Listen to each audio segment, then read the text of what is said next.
Good morning, Dipali ma'am. Dr. Sharma, good morning.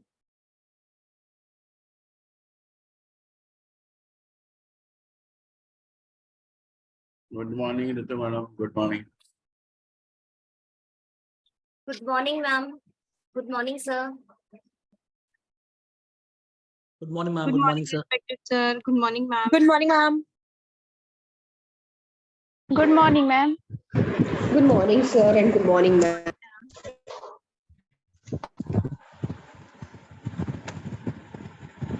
Good morning, ma'am. Good morning, sir.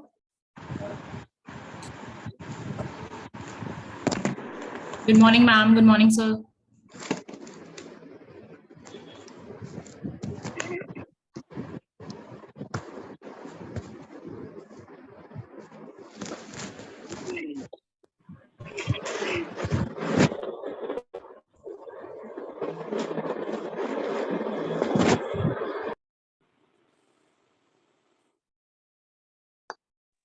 Good morning, sir. Good morning, ma'am.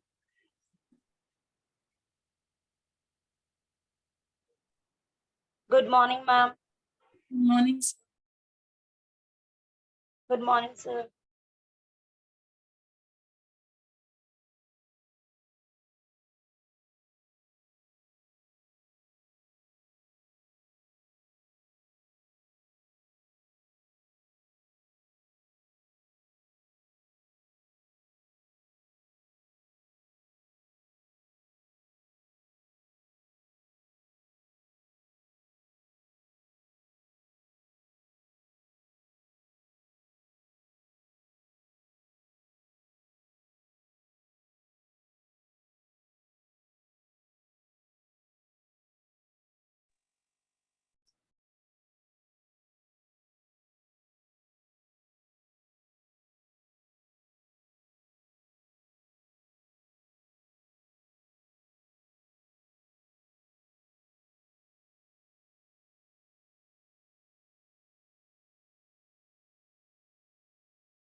Sir, should we begin?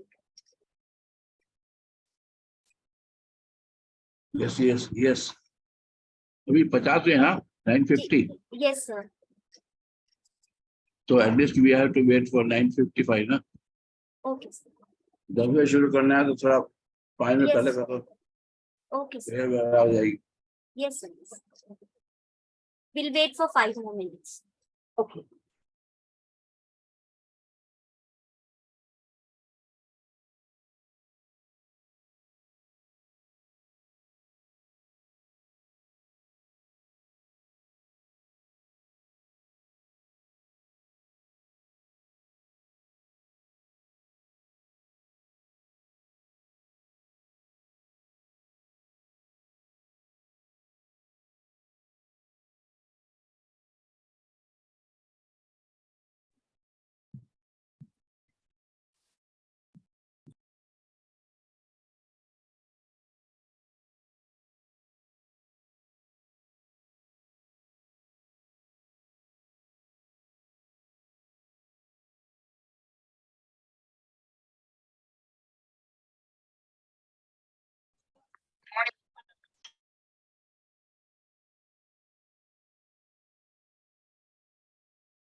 For today's discussion, I have got two names, two teachers, Sheetal Jain and Neha Singh ma'am. They both have said that they are going to begin with the discussion. Then So- you can nominate other, see the list and you can nominate certain teachers from the list. If they are not volunteering, then we have to nominate Sure. of different schools.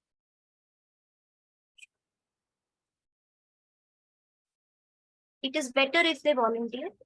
That would be nice. But if they don't, then in that case, I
It gives me great pleasure to welcome you all here on this digital platform once again. I take this opportunity to welcome Dr. A.K. Sharma sir, Regional Education Officer, our, and our resource person, Shrimati Ritu Sehgal, and also my dear enthusiastic participants. Before we get to know more about our resource person, I would request you all to join hands and seek the blessings of God.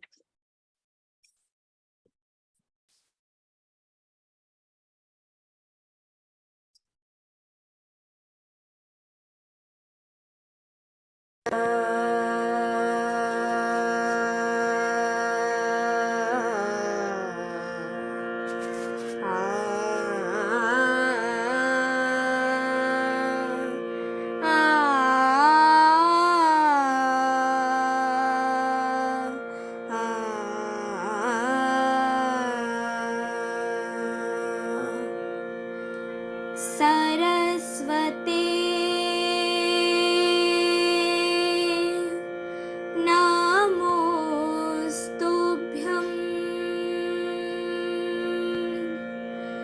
वरदे काम रूपिणी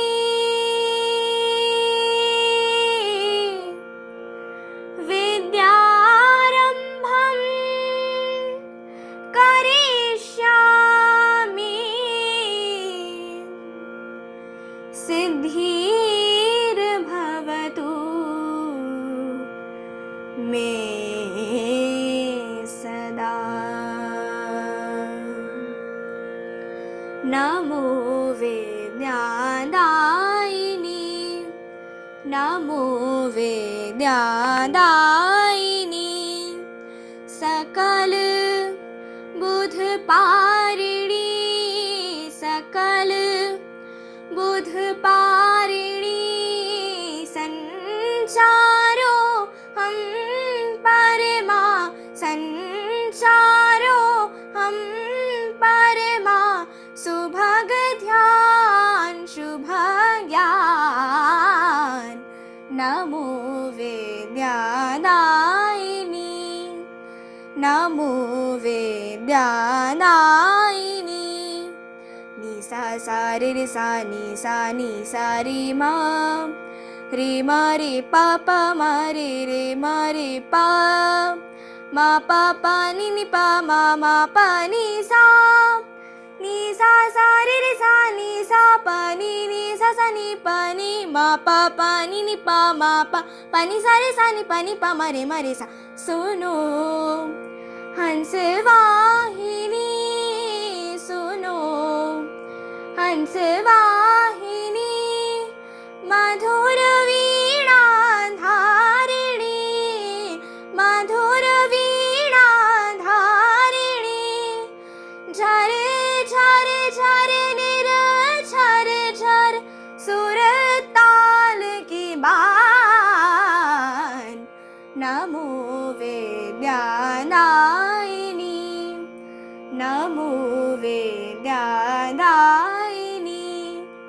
सकल बुध पारिणी सकल बुध पारिणी संचारो हम परमा संचारो हम परमा सुभग ध्यान शुभ ज्ञान नमो वेद्यादायिनी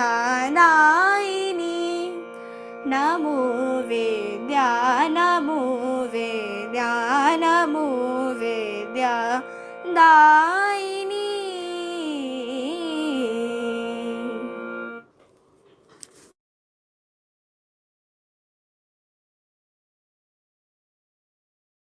आप mute है madam.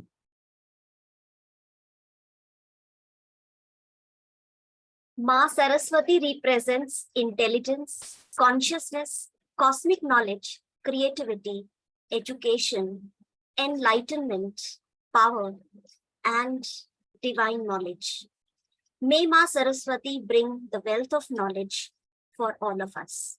May we all get happiness, good fortune, success, peace, and progress. So, now we will begin with session 1. The topic for this session is National Education Policy, in which Shrimati Ritu Sehgal and Neha Sharma will apprise us about early childhood care and education, foundation of literacy and numeracy related with sustainable development. Related with sustainable development goals. So, before she begins, let me tell you something about her. Shrimati Ritu Sehgal, our resource person for today's session, is a very popular and amiable teacher. She loves the tiny tots, and so for more than 2 decades has worked as a mother teacher. She is a coordinator for grade 1 and 2 and is looking after the pre-primary department from last 2 years. She is also the coordinator for the value education program for the middle classes and awakening program for the primary classes. I welcome you, ma'am, We are eagerly waiting to listen to you. Thank you so much, ma'am. And thank you, sir. I would like to thank Dr. Sharma for giving me this opportunity to meet all these educators in this one platform. Good morning, one and all present today. First of all, I would like to welcome you all in the Bhavan's teachers family and making it an extended one. I welcome you all, right? A good teacher inspire hope, ignite the imagination, and instill the love of learning.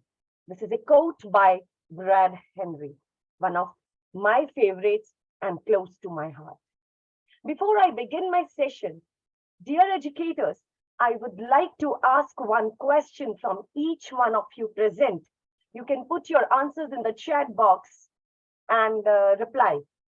The question is, what makes a tall building or any building to stand stronger and lifelong?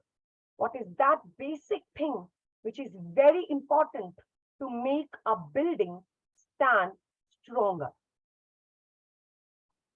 I love the bingo. That is the answer. Yes, it's the foundation, dear teachers. Lovely answer. Similarly, children in their childhood, if the childhood foundation is stronger, because that's the time when they are, learning to open their wings to creativity and imagination, skill, they are more interested to learning because that is the stage and we are working for that. Nitish sir, please put the slide on. Bring the first slide. Yes, ma'am. Share the slide. Yeah. So, dear teachers, today we will be talking about the foundational stage for which we are responsible for. And it is early childhood care and education. And we are going to learn more about, yes. So put the second slide. The objective of this session is basically to know about early childhood care and education, to know about the role of National Education Policy, NEP 2020 on ECCE. We will be using this abbreviation throughout, dear teachers. So this ECCE means Early Childhood Care and Education. And thirdly, we are going to know the importance and need of foundational literacy and numeracy and understand Mission Nipun Bharat. Next slide, sir. So, dear teachers, let us first understand. Nitish sir, next slide. Yes. So let us know what is early childhood care and education according to NEP. No, sir. According to NEP 2020. So according to NEP 2020, the foundational stage is the most crucial and first stage of 5 years in the 5+3+3+4 curricular and pedagogical structure of school education. The foundational stage is an integrated approach to early childhood care and education for children between ages 3 to 8. Next, the NEP, what NEP says about child's brain development.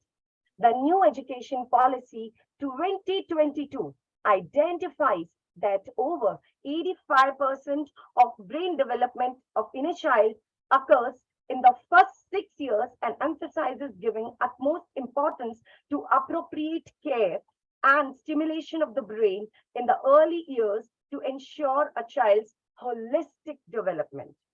Dear teachers, the National Education Policy aims to transform India into a vibrant knowledge society and global knowledge superpower by making both school and college education more holistic, flexible, multidisciplinary, suited to 21st century needs, and aimed at bringing out the unique capabilities of each student.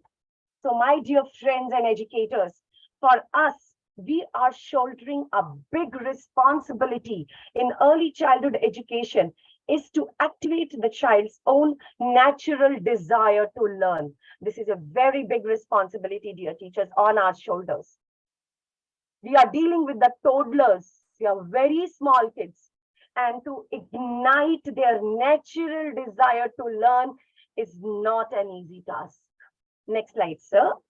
So you can see when we are talking of the holistic development, see the elements of holistic development. We are not only related with the education part of the learners. We are not dealing only the education of the students, content delivering to the students. It is now related holistic development, which means overall development, including health and nutrition. How? By providing them safe water, food. We have to look after their sanitation and hygiene. Above all, we have to give them care and protection as well. So it is entirely, earlier it used to be shared by the parents. Now also we will take the parents as our stakeholders. But the whole sole responsibility has come to the shoulders of the teachers. It is on us, right? Next slide, sir. So let us understand the pedagogical structure, curricular and pedagogical. As you see on the slide, the earlier structure says 10+2, which is replaced by National Education Policy 2020 in 5+3+3+4. Now, what is this 5 years? These 5 years are known as foundational stage, right? Which is comprising of Anganwadi, preschool, and Balvatika. These are the first initial stages from ages 3 to 6 years. And from 6 to 8 years is grade 1 and 2. So 3 years of preschool and 2 years, again, 1 and 2 comprises, makes 5. So 5 years are the foundational stage for which we are responsible, and we are learning about it in this session. Next comes is the 3 years. Then you see 3rd to 5. From classes 3rd to 5, they are known as preparatory stage, right? And then is the middle stage from grade 6 to 8 and ages 11 to 14. Then is the last, is the secondary stage, which is comprising of classes 9th to 12, ages 14 to 18. I hope this pedagogical structure is clear to all. You can show me a thumbs up like this for better understanding. I hope I'm not going too fast, Dr. Sharma and Dipali ma'am. I hope it is fine. Yes, Okay. ma'am. Thank you Yes, so ma'am. much, ma'am. Nitish sir, next slide, Thank sir. you so much, So ma'am. now what is our role? So now we have to learn that what is the role of a teacher? What is the role of a teacher? So teachers play a vital role in the lives of the students in their classroom, especially in the foundational years. Dear friends, we are the managers of our classrooms and would require build a warm, inclusive learning environment. Teachers would need to be clear about the outcomes of learning to be achieved through their classroom transactions in each of their grades and subjects. Teachers also have a significant role to play as a key partners in planning and implementation, community participation strategies for foundational literacy and numeracy skills. And to reach to that, it is very important that teachers should give classroom-wise, I repeat, classroom-wise sports and arts priority in the curriculum, right? Then the teachers should constantly strive in the skill development of the children. We are responsible to design the curriculum to continue happily. It is a continuous process. That is why Dr. Dipali said sustainable development goals in the beginning. Yes, we have to make our children come to school happily and not cribbing and crying in the morning. We have to create such an environment in the school. We have to design activities in such a way that our children at a toddler age, young age, 3-year child should say right in the morning to mommy and daddy, I want to go to school. Mom, and just on one call, beta, it's time for your school, and the child should be ready for school. That environment we have to create for the children. Then the teacher should organize not only education, see their teachers, sports, dance, drama, painting, activities in the school. Then we are shouldering the variety of work for the holistic development of the children. This is the role we have, and it is not a small thing to be discussed just in an hour. Right? Next slide, sir. So next slide, sir. So let us first know what is this FLN, that foundational literacy and numeracy. First, let us understand what is this foundational literacy means. Foundational literacy means that by the age 8, when the child reaches grade 3, should be able to understand, read with understand, speak and listen with proper comprehension and understanding. The child should be able to write for various purposes creatively. Expression should be there. This is foundational literacy. Just understand this much part right now. Then it's a next slide. Then let us know about foundational numeracy. The foundational numeracy says by the time child reaches grade 3, he or she should be able to competent enough in counting. He should and she should be able to understand about numberness. He or she should be able to develop the sense of numbers and should apply basic computation, operational numbers for problem solving in their day-to-day life, and they should develop mathematical critical thinking skills.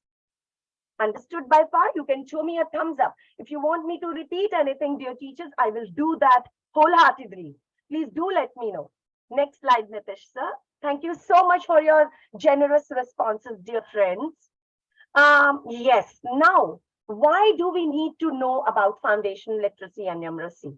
For this, I would love you to watch first this movie, this video. Nitish sir, please play the video.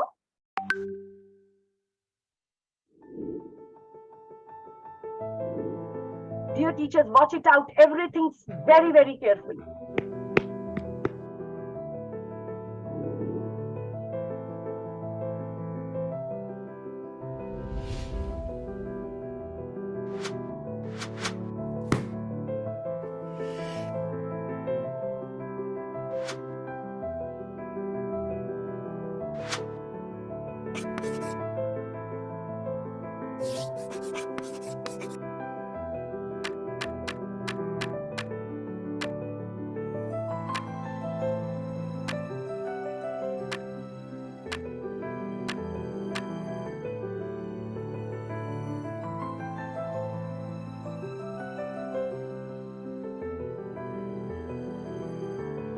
The alarming stage. Our children are reading with this speed, dear teachers.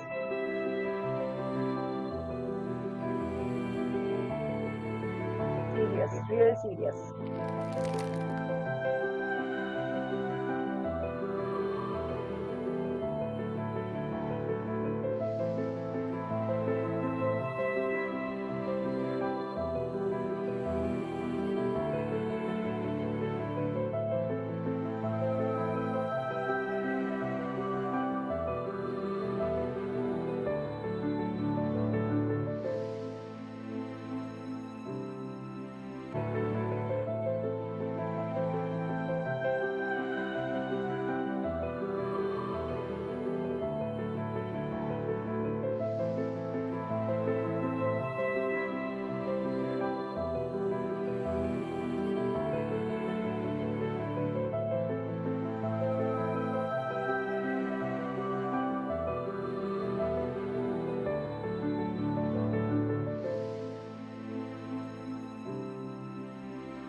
Thank you, sir. Come back to the slide. So bring the slide back. Presentation. Yes. Thank you so much, Nitish sir. Isn't it alarming, dear teachers? It is a big question mark on each one of us sitting on this platform today. Schooling is not equal to learning. Are you really getting this point? Why we need foundational literacy and numeracy? It is a big question mark on each one of us, dear teachers. So, class 3, what we have learned through this, let us not talk about the problems. We should learn to deal with the solution. So, by this, after watching this, what it is to be noticed that class 3 is considered the inflection point by which children are expected to learn to read. So, the 5 years foundational stage, we have to make our children learn to read so that they can read to learn after that. Because after that, after grade 4, like in grade 4, the curriculum will, little bit higher. So at least to reach out to that curriculum, we have to make our children read to learn. We have to make our children ready for reading to learn with comprehension, with their own understanding.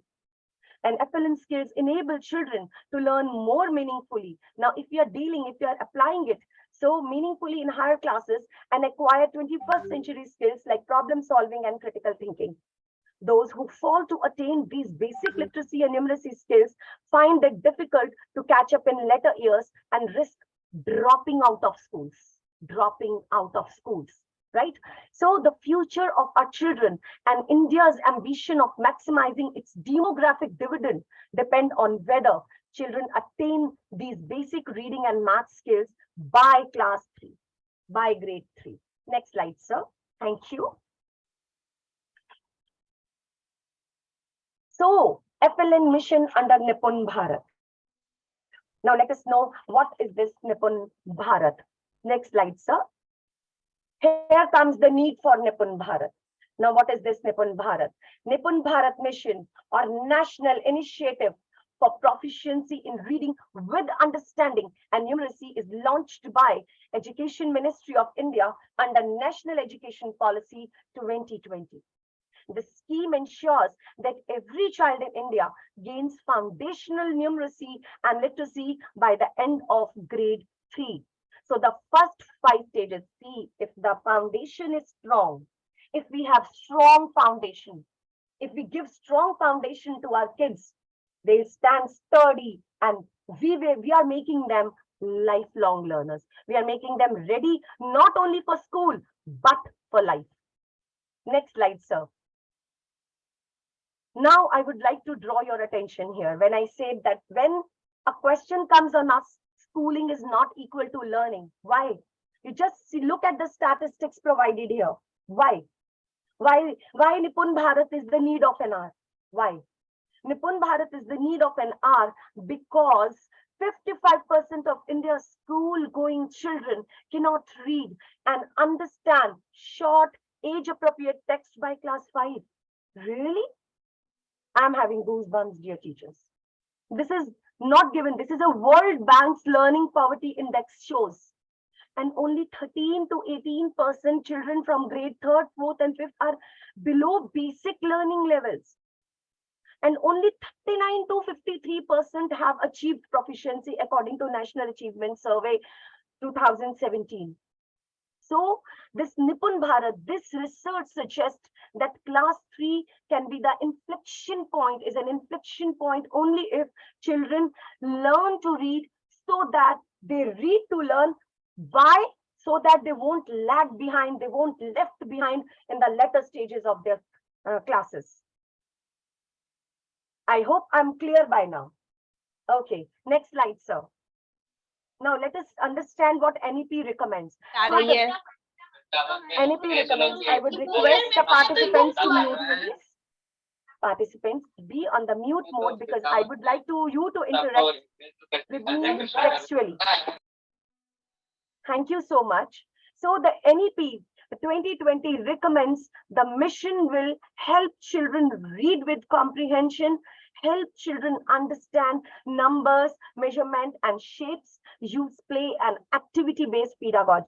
In our school, Dr. Sharma has witnessed that the kindergarten section, the pre-primary section is using toy-based pedagogy in full bloom, and the results are miraculous, impeccable. So we need to change. We have to keep the chalk and talk method somewhere out of the class. It has gone out of the class. The chalk and talk method has gone out of the class. It is the time for the activities to be brought into the classes with new innovations and making our kids engaging. We have to engage our learners, right? So teach in children's home language. Keep your, instructions as simple as you could. It should be reachable to the children, right? Then provide high quality teaching learning material to engage children. We have to provide them the teaching learning material and it should be ready before an activity beforehand, before you are started conducting the activities in the class, dear teachers, right? So it recommends building capacities of teachers, academic resource persons, and education administrators. Then track children's learning level consistently. We need to conduct meaningful assessments in the form of polls, quizzes, games. You can assess a child by conducting an activity, any activity. because children at foundational stage won't work according to the teacher. The teacher has to work according to their mood. It is a big challenge. It's no easy. It's no easy. But we can do it. It can be achievable. And we are doing it. We are doing it. And children are benefiting out of it. Trust me. Next slide, Nitish sir. So let us understand what are the key components acquiring literacy skills. What are the key components in the literacy skills a grade 3 child, by the time the child reaches grade 3, should have? It should have oral language development, which experiences in oral language and important for developing skills of reading and writing. Phonological awareness. This domain includes the competency of word awareness, rhyme awareness, awareness of sounds within words, which should emerge from their meaningful engagement and language. Next is the decoding.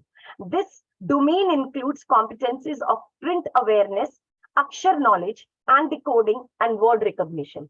Print-rich environment, how we teacher can create our classrooms, our corridors, the walls of our school. They should be print-rich, colorful, vibrant, wantedly or unwantedly. Even a 3-year-old child enters the school and look at any wall or anywhere in the school, learn on its own. We let him watch a picture, a small picture, something goes in his brain. Trust me. It should be print rich. And this is again our duty. We have to create, right? Then is the writing part. Then reading fluency with comprehension. Yes. Vocabulary building, accurate reading text with meaning and understanding expression and punctuations. Then comes the writing part, writing alphabets, akshars, and words with expressions, with meanings. It's not just copy cutting and pasting kind. No, with their own imaginations. Now let us understand what foundational numeracy says. Next slide, sir. Thank you. So foundational numeracy means the ability to reason and to apply simple numerical concepts in daily life problem solving. So the key components here are pre-number concepts. The children should be able to count and understand the numerical system. Numbers and operations on numbers. Learning the basics of mathematics like the base 10 system to represent number. Place value here plays a very important role. Grade 1 and 2. Grade 1 and 2, very important. Place value system, because only then we can, place them with the base 10 system, right? Then is shapes and spatial understanding. Children, whatever they see, they learn better, no? So perform simple computations is up to 3-digit number and apply them in their daily life activities by the time they reach grade 3, right? Then measurement. Perform basic operations like addition, subtraction, multiplication, and division, numbers up to 3 digits. Up to 3 digits for grade 3, right? Next slide, sir. So let us talk about the developmental goals. What holistic developmental goals? So here, the first developmental goal which is focusing is on children maintain good health and well-being. When we are talking of the developmental goals, there are 3 into it. The first one is children maintain good health and well-being. Children become effective communicators, and children become involved learners and connect with their immediate environment. Now, how we can achieve it? We can achieve it by providing them, sir, backslide, just the backslide. We can achieve it by providing them variety of activities. Like to achieve goal 1 in our school, we are regularly, exposing our children. We are following the happiness curriculum, right? We are doing activities like fireless cooking. So children become effective communicators. In this, we give them ample opportunities in role plays, through character enactment. We are asking children to dress up as their favorite fruit, vegetable, or a national leader, and trust to my heart, dear teachers, when children come to school dressing up as, when we are organizing these activities, they are coming from the gate right in the morning. Now it's like that we are entering into literally into the garden of flowers. So beautiful these kids are, so excited these kids are. So, and their excitement bounds no count, They're so happy coming to school. And it really gives a positive energy even in the teachers and children, to make children engaged learners. I'm going to showcase a little video at the end of the session to show you how we are achieving these developmental goals, dear friends. So to achieve this, that they can connect, engage learners, we are, taking them for excursions. We are taking kids out from the four wall boundaries of the classroom and taking them out to connect with the flora and fauna. We are giving them ample opportunities. Next slide, dear sir. So let us now understand the link between developmental goal, competencies, and learning outcomes. So learning outcomes are essentially evidence of having acquired competencies. Learning outcomes are specific statements that describe exactly what a student will be able to do in a measurable way. Why I have used this word measurable? Because assessment is continuous and comprehensive, and we keep on doing it. As I said, the learning should be child-centric instead of teacher-centric. We have to work according to the mood of the child. So whatever activity we are doing, whichever activity, it is a paper pen test or a worksheet or anything, it should have a measurable part into it attached. So there may be more than one measurable outcome defined for a given competency. Now let us understand what these competencies are. Competencies are statements that specify what children will know and be able to do or be able to demonstrate when they have completed or participated in a course or a program or whatever activity you have conducted. So they are able to perform it without your guidance. Competency. So you can have one or more learning outcomes for key competencies. You can have for all the respective 3 goals and you will achieve it. Trust me. Right? Next slide, sir. So ensuring school readiness. Let's talk about the school readiness for classes 1 children. The NCERT has developed a 3-month play-based school preparation module for all class children to ensure readiness for grade 1. As suggested by NEP 2020, what does the module entails? This module entails 12 weeks of study to bolster a child's pre-literacy, pre-numeracy, cognitive, and social skills. Activities and worksheets around the learning of alphabets, sounds, words, colors, shapes, and numbers. Next slide, sir. Okay, this is very important. So to achieve those learning outcomes, the national mission will declare the overall national target in achieving learning outcomes, including year-wise outcomes to be achieved by the year 2026-27. This is which year? 2023. So the target we have to achieve by 26-27. By the time we reach 26 and 27, by each state and the union territory, the overall literacy and numeracy targets to achieve the objectives of the mission are set in the form of lakshyas or goals for foundational literacy and numeracy starting from Balvatika. So dear teachers, here are the 4 basic foundational stages presented. So by the end of Balvatika, the first one is the Balvatika. The one which is just towards your left is Balvatika. So you have to ensure at the end of the Balvatika, each and every child of your class in Balvatika must have reached these learning outcomes. That means the children should be able to recognize letters and corresponding sounds, read simple words comprising of at least two or more alphabets. Two alphabets to hone hi chahiye. And then recognizes and reads numerals up to 10. Balvatika I'm talking. Before the child, you are sending the child to grade 1. You have to achieve all this with all your students in your class. Then the children should be able to arrange numbers, objects, shapes, occurrence of events in a sequence. Sequencing needs to be done. Right? By the time a grade 1 child is ready for grade 2, the learning outcomes are before you to reach. So the grade 1 child at the end of the year must read small sentences consisting of at least 4 to 5 simple words in an age appropriate unknown text. It should not be guided. It should not be guided. It should be an unknown text. Something new. When you are taking an assessment, make sure along with the guided reading, because if you replace the book, which the child is watching every day, the child will get hassled. You place a storybook with you or any simple book with you.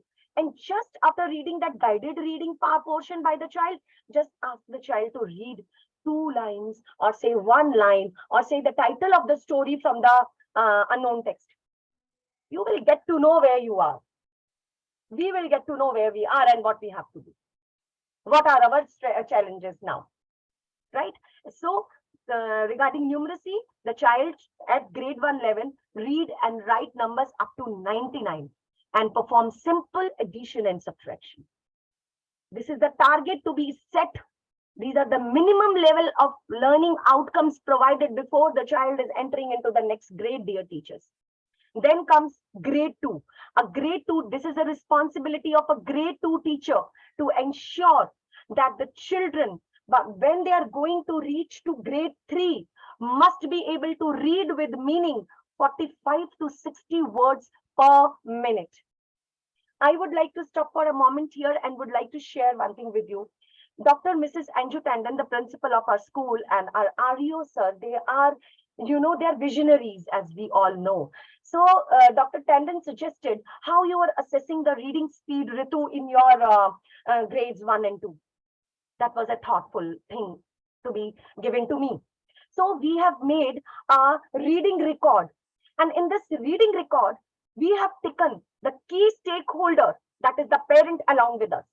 So we have made 2 reading records. One we have provided to the parent, another we have kept with us. So we are recording the speed of the children on those reading records. We have the documents with us and we are doing it from the last 2 years, and the results are, yes, good. I must say good, because the support of the parents needs to be there. So we have to join hands with them to make the learning positive and encouraging for the children, beneficial for the children. I will definitely share those reading records with Dr. Sharma so that he can share it with you. If you would like to give your inputs on that, you may share it with Dr. Sharma as well, right? So in grade 2, the children are supposed to, before entering grade 3, should read and write numbers up to 999 and subtract numbers up to 99. Very important. Now, last foundational stage is grade 3. By the end of grade 3, before sending our children to grade 4, the grade 3 learner should read with meaning at least 60 words per minute. Read and write numbers up to 9,999, introduction of 4-digit numbers, dear teachers, and solve simple multiplication problems. If they are doing multiplication problems, addition and subtraction go simultaneously, side by side. They must ensure, you have to ensure that your children must do this much. Only then we will be reaching lakshays of FLN. We will be reaching, we will be joining hands with the national mission of Nipun Bharat. Right? Next slide, sir. I hope I'm clear by far. Please, you can show me your thumbs up, dear teachers. Now, we need to have resources for foundational literacy and numeracy. Few resources are available online and few resources we have to create. So setting up of a school and public libraries in remote areas. Now, whose responsibility is this?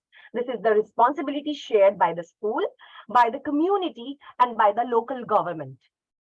Now, let us come digital libraries for all. If you are talking of the digital libraries, dear teachers, I would request you to hold your mobile phones in your hand, go to the Play Store, download the Diksha app and ePathshala app right now in front of me and show Dr. Sharma that yes, ample of content, simple, easy to understand is given there. Regarding foundational literacy and numeracy, toy-based pedagogies, assessments, the Diksha portal is flooded with learning. It is flooded with learning. Believe to my heart, we all have done it. In my school, our teachers are doing it regularly. We are doing it regularly with the children.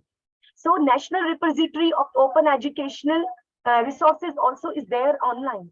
So we have to seek this as well. The worksheet, activity and material, workbooks and activity material, how we can trace it. Learning kits should be ready by the teacher. The play-based material should be ready by the teacher before you conduct an activity, right? Then the National Book Promotion Policy, what it says that we should be ensure the availability and accessibility, quality readership of the books. So we have to go through these resources and we are benefited out of. Definitely we are benefited out of. And we should thank NCERT, CBSE and all our educational organization to provide us with this ready-made material. By improvising them with our own innovations into it, we can create something more, something different, something new. Right? So next slide, sir. Yes, parental and community involvement is crucial. Dear teachers, it takes a village to educate a child. You can ensure that Nipun Bharat succeeds and every child acquires foundational literacy and numeracy skills by getting involved. We need the active participation by the school managing committees, community, and parents in teaching learning. It will inculcate accountability and sustainability in the school education system. Dear teachers, parents, and community can help ensure that children attend school regularly and home environment is conducive to learning activities. Our responsibility is more. We have to go beyond our courses. We have to go beyond our schools to make a child eligible for class 4, to give them a strong foundation by grade 3. So we have to we have to involve these stakeholders along with us. Next slide, dear sir. So the role of private schools, as you know, we all are in the private schools. Our role is no less than anyone else. We are important stakeholders as well. So the private schools to participate in the national mission goal and objectives of achieving foundational literacy and numeracy skills, private schools must participate in key stage assessment that test basic competencies and application of the concepts. Then private school must be, made aware of the important FLN and its impact on children learning outcomes. Very important, right? Next slide, sir. Okay, so sustainability. Now, ensuring that Nipun Bharat remains a sustainable mission. You are dealing with the Balvatika kids or you are responsible for grade 1 teachers. Your duty won't end here. It is a sustainable process. It is an ongoing process. It is a continuous process. We cannot say stop here. No, our duty won't stop here.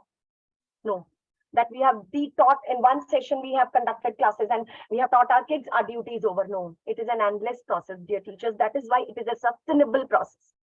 And we have to reach to those sustainable goals for the holistic development of our kids. Think of kids, no one else, nothing else. Think only of the kids. And nobody can stop. And you becomes unstoppables, believe to my heart. So the national mission of FLN must be sustainable and successful. How? The leadership engagements is critical at all levels. The district collectors must monitor activities, thereby ensuring missions prioritizations, right? Then include national and local influencers for outreach. So track and measure outcomes to map distance to goal and innovate to achieve goals. Then builds alliance on missions target. Then recognizes efforts of key stakeholders. In our school, we are conducting activities. We are taking parents as our partners, co-partners, and the results are immense. And the results are immense, dear teachers. Next slide, sir. Yes, holistic progress card. What is holistic progress card? When I'm talking of holistic progress card, to assess children's growth and development. So holistic progress cards will capture insights from school-based assessments. Here are some of its attributes. Provides disaggregate reporting. Unlike a single score or a letter grade in a subject, include many unique competencies beyond academics. Then indicate indicate progress in literacy, numeracy, and in other areas such as psychomotor skills, environmental awareness, and personal hygiene. Painting, drawing, play work, toy making, inquiry-based learning, student portfolios, quizzes, group work, role plays, etc. can be used for assessments. Parent, peers, and self-assessment can be used to record 360-degree progress. Now, what is this 360-degree progress report? We believe the 360-degree or holistic assessment involves exploring and assessing different aspects of children's development in different contexts, environment, and relationships. So in nutshell, a holistic and purposive assessment is therefore vital to track children's progress by using different techniques to help the stakeholders to identify the child's strengths, needs, interests, and preferences. We will come to know about all these, and then potentiate child's performance and scaffold it through interventions. Once we come to know about the learning gaps, we can intervene into it to find out the solutions to bridge those learning gaps, dear teachers. So then collaborate to solve issues and areas of concerns. There are certain areas, there are certain things while handling a children, we as a teachers are not able to do. We need special educators, we need the counselors, we need, psychological therapists along to go along with us, which as a teachers we are not trained for, but we can always seek for their guidance and help for the betterment. Again, for whom? For the kids. We are doing it for whom? We are doing it for kids. Students are young learners, right? And then contribute to early identification of learning gaps and learning difficulties. Once we get to know about these learning difficulties, dear teachers, we will be able to bridge it with the innovative pedagogies, with the innovative activities, and variety of other ideas which we all, right? So, next slide, sir. So, impact of FLN mission, the foundational literacy mission. Definitely the emphasis on activity-based learning and a conducive learning environment to improve the quality of education. Then assessment to be based on learning outcomes. Then is the improvement in transition rate of primary to upper primary. Whatever we are giving to our upper grade teachers should be good enough, qualitative enough. I would like you, sir, next slide. I would like now, let's get ready. Are you all? Fasten your seatbelts, dear teachers, because I am going to take you for the joy rides, for the glimpses of plethora of learner engaging activities conducted in the kindergarten wing of Bharatiya Vidya Bhavan Mehta Vidyalaya, KG Marg, New Delhi, which helps to achieve the 3 developmental goals. So please play the video.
These are the activities, the learner engaging activities we are conducting. And this 1 hour is not enough. I need another 1 hour to showcase more activities before you, dear teachers.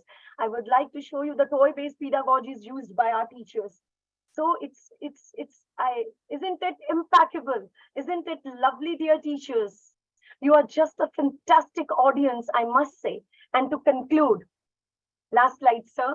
And to conclude, I would like to say thank you to each one of you. But before that, I would like to say that the National Education Policy is a crucial document that outlines the roadmap for the development of education in India. It is a significant step towards building a knowledge-based society that is equipped to meet the challenges of the 21st century. The NEP aims to transform the education system by providing suitable access to quality education, promoting innovation, and fostering holistic development. The policy emphasizes the need for a learner-centered approach that focuses on critical thinking, creativity, and problem solving. It also seeks to promote interdisciplinary learning, multilingualism, and the integration of vocational education into the mainstream curriculum. The NEP's vision of a flexible and inclusive education system that enables lifelong learning is laudable. However, the success of the policy will depend on its effective implementation, which will require adequate funding, infrastructure, and skilled educators. That is true. But overall, the NEP has the potential to revolutionize the education sector in India and make it more relevant and responsive to the needs of the changing world. It is a bold and visionary document that seeks to transform education from being a means of social mobility to a tool for building a better and more just society. So, dear educators, let's join hands. Are you ready to educate the young learners not only for school but for life? Let's strive to make education meaningful and joyful for each child of our country and make every child Nippon. It is possible. I know we are facing multiple challenges, but it is possible because I believe if a task is once begin, never leave it till it's done. Be the labor great or small, be the labor great or small, do it well or not at all, or not at all. We will be doing it. Are you promising me, everyone? Yes, we will be doing it. We will be assuring Dr. Sharma that we are going to build a very strong foundation for our kids. Thank you for being a lovely audience. Thank you and have a great day. Over to you, Dipali ma'am. Thank you. ma'am. Thank you so much. Thank you, ma'am. Any questions?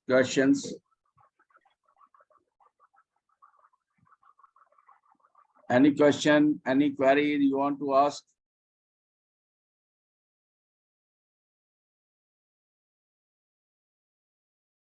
No question? Sir, I would like to state that there are multiple resources to understand the foundational literacy and numeracy and NEP 2020. It is given on the net now, easily available on CBSE and NCERT sites. The teachers can always access it. There are multiple and n number of courses also teachers can do to upgrade and update themselves. This is the motto of, this is a tagline of our respected RO sir, dear teachers, that if a teacher is updating and upgrading herself, they will never lag behind. Am I right, sir? Thank you. Thank you. You have made my job very easy. So I'd like to say only one thing, that if you see the children of pre-primary class and share their report card, they are getting A plus. And the same children, when they are moving to the higher class, their grades goes down by down, and by the time they used to come to the class 9, sometime they are failed. So teachers just think who is responsible for it. It is one thing that needs some sort of introspection, that who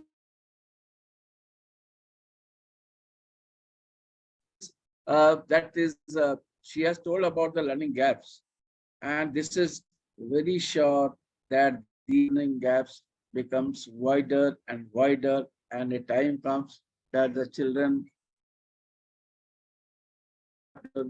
this 19 we are facing a lot of learning gaps problem. And third thing that I want to share with you is that about earlier in the Kendriya Vidyalaya Sangathan, we used to conduct a school readiness program for the children of class 1. And now we are conducting school readiness program for pre-primary section. So a school readiness program document is that we have to download it and use it thoroughly.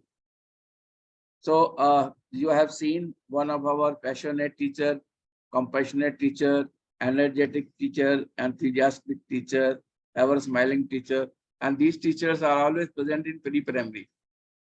If you see, our pre-primary teachers are bubbling of energy, and as you move to the high, then PRT, then TGT, then PGT, then coordinators, you will feel that smile and the energy is evaporated somehow. But anyhow, it is what is the system. So thank you, Deepali. Please carry on. Ma'am, I can make out how lively your classes must be. And another thing which I found about you is that yesterday when I spoke to you, I could make out the session is going to be really very interesting. And so on behalf of Bharatiya Vidya Bhavan and all the participants present in this webinar, I thank you for this enlightening session. It was indeed a great learning experience for all of us, an eye-opener for all of us. That is, as Sir said, all of us should be lively, whether you are teaching pre-primary, middle section, or the senior section. So, the Ma'am, teacher... we are dealing with the pre-primary kids. They are bubbling with energy. They are Yes, the little energy packets, and they keep on releasing it on us as well, and keep us charged as well as. So we have to cope up with them. If we need them to bear with us, we being the mother teachers throughout the day, we have to have that potential, that energy level once we are dealing with this, Thank you so much for giving me this opportunity, and pleasure Thank is you. totally all mine. Thank you so much from the bottom of my heart, Dr. Sharma. Thank you so Thank you. much. Thank you very much. Thank you. For the second session, we have Amistas, Shrimati Gulshan Kaur, Principal Bhavan Vidyalaya Panchkula. I'm honored indeed to introduce Ma'am Gulshan Kaur. I welcome you, ma'am. Namaste. Am I audible? Yes, ma'am. So before ma'am begins, let me tell you something about ma'am. She's a renowned educationist and an expert in innovative pedagogical strategies. She is a very approachable and affable personality with an exemplary career as an educationist with 22 years of teaching experience. As a principal, she has been recognized for her leadership skills and her remarkable ability to connect with her students. For her excellent teaching skills and subject expertise, she has been acknowledged by Dr. G.S. Grewal in his textbooks of accountancy for 11th and 12th for providing inputs. She is a well-known CBSE resource person. She has, to her credit, many awards for her dedicated and selfless service. To name just few of them: National Education Excellence Award, C.V. Raman Award. There are many awards. The list is endless. She is a visionary who has a strong determination to translate her vision into reality. I welcome you, ma'am, for the session on National Education Policy, Curriculum Pedagogy, Holistic, Integrated, Enjoyable, and engaging learning. And the list of credentials is a very long one, so which you can see on the screen. I read out just few of those. I welcome you, ma'am. Over to you for the session, for second session. Thank you so much. Ma'am, can you please give the sharing rights to Simple for the screen? Okay, it's Yes. been presented. So my warm namaste to all present here, and especially to Sharma sir for giving me an opportunity to share my knowledge and understanding to whatever extent I can on this very important topic, which is an extension from early childhood care and education to curriculum, pedagogy, holistic, integrated, enjoyable, and engaging learning. May I have the second slide, please? The next slide.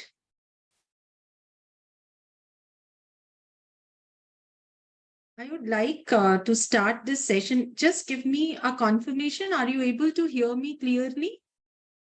Yes, ma'am. Yes, ma'am. Yes. ma'am. Yes, ma'am. Fine, Yes. fine. Yes, ma'am. So learning is, in fact, the previous slide, please, the previous slide. Learning is, in fact, the core, which I should say, the essential in the teaching learning process, in this complete process, the topic which I have taken. So let's understand how learning happens first. And for that, I would like to share with you a short story of Bhishma and Dronacharya from Mahabharata.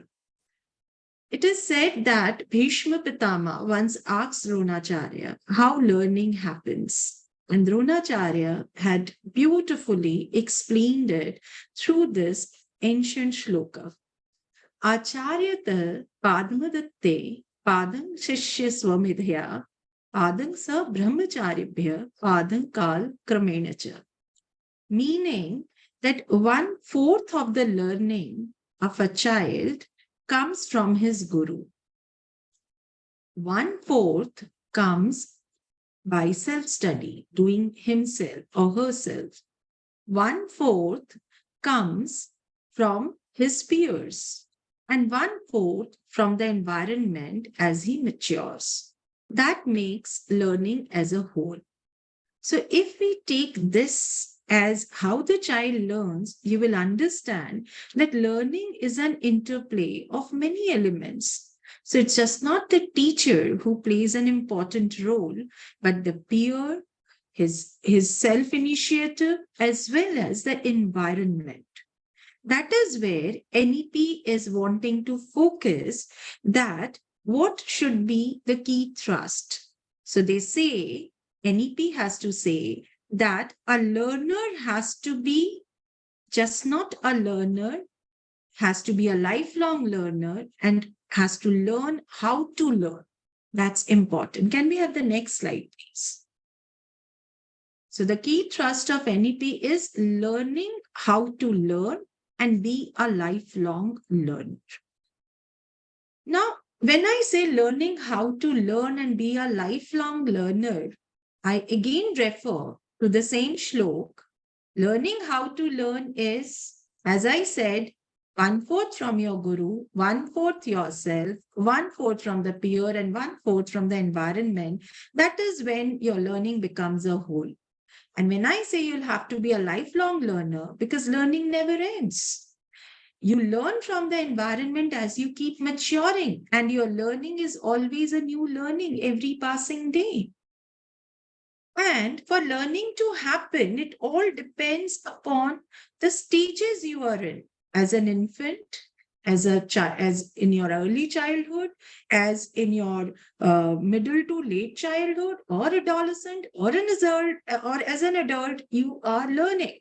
And that's where NEP has focused that when we have to work on learning how to learn and be a lifelong learner, we should be very, very, sensitive to the developmental goals of the child and as well as developmentally appropriate pedagogies and assessments associated with it. May I have the next slide, please? So the entire curricular and pedagogical structure of the school education has to be designed as per the developmental needs and interests of learners corresponding to the age ranges. And when you see child development, you'll see that it's an interplay of three very important processes: biological, cognitive, and socio-emotional.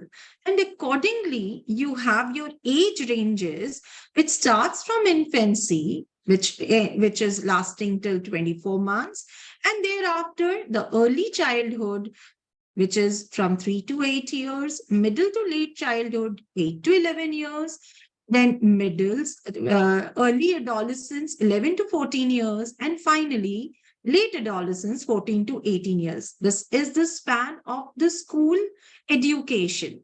So when I talk about this to be the span of school education, I need to understand the developmental needs at every stage in order to, relate and connect my pedagogies as well as learning experiences of the child to be built on that areas.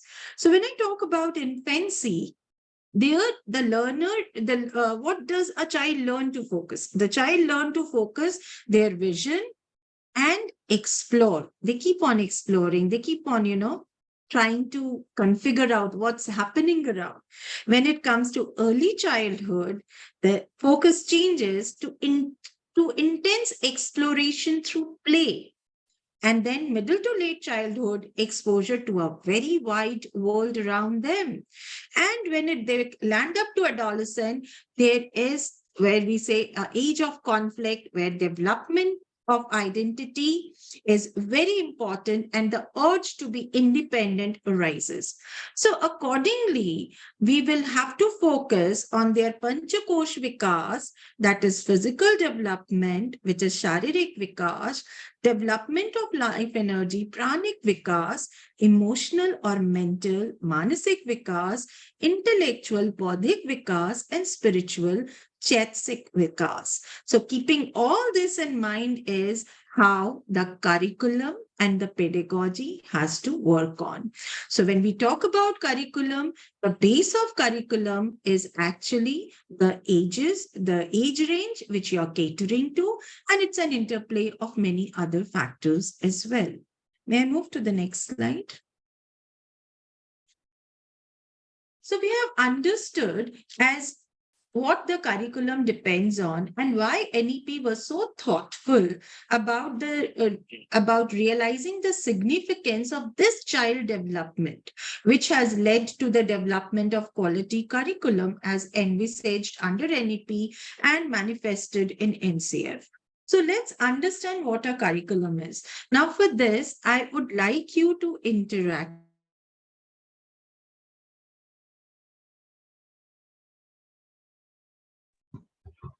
talk, preferably through chat box. So what is curriculum to you? So you can, there's a minute's time, whatever comes to your mind when we say what is curriculum to you, please start penning down on the chat box. Yes, so what is curriculum to you? Syllabus, all right. It's a path, right? I'm waiting for more response. Framework, all right. The way and the pattern of learning, what to teach, okay. Course of study, material to be discussed. Curriculum refers to the overall, okay, syllabus, content, all right. Activities for holistic development, playing method, guidelines, whatever a child does or learn within the school campus is part of curriculum. Very well said. Something on which the children will be evaluated. Okay. Syllabus or content offered by school. Wonderful. Set of topics, whole educational framework. All right. I acknowledge each one of you for your contribution to this, learning by doing, age-appropriate syllabus and content for holistic development. I'm really overwhelmed to see your response, whole framework, and the kind of answers you're giving. Seems you have a good thought process. Yes, next, please. Yeah. Design that is framed after research for child's age appropriate development. Wonderful. Thank you so much for your response. I would have loved to, read more for you, listen more from you, but being the time frame given is short and lot to take in. So I'll move to the next slide. Thank you so much. So let's understand what curriculum is. So the term curriculum has been derived from a Latin word currere, which means a race course or a runway on which one runs to reach a goal. So what is basically curriculum to us then? If career means a race course or runway on which one runs to reach a goal. So here, what is the race course? What is the runway on which one has to run to reach a goal? It's in fact the race of life. And what it is, it's the entire, learning experiences that you're creating for the child to achieve the goal of life. And what is it? Let's move to the next slide. So if I have to define, curriculum refers to the entirety of the organized experience of students in any institutional setting towards educational aims and objectives. So whatever you have responded, in fact, curriculum is inclusive of everything what you have responded. So curriculum refers to the entirety of the organized experience of students. Whatever experience you're crafting for your children to have during his school life, it is what builds the curriculum for that child. And I especially believe that child himself or herself is the curriculum. Child itself is the curriculum. Child himself, herself is the curriculum. And curriculum draws heavily from the vision and the mission statement of the institution.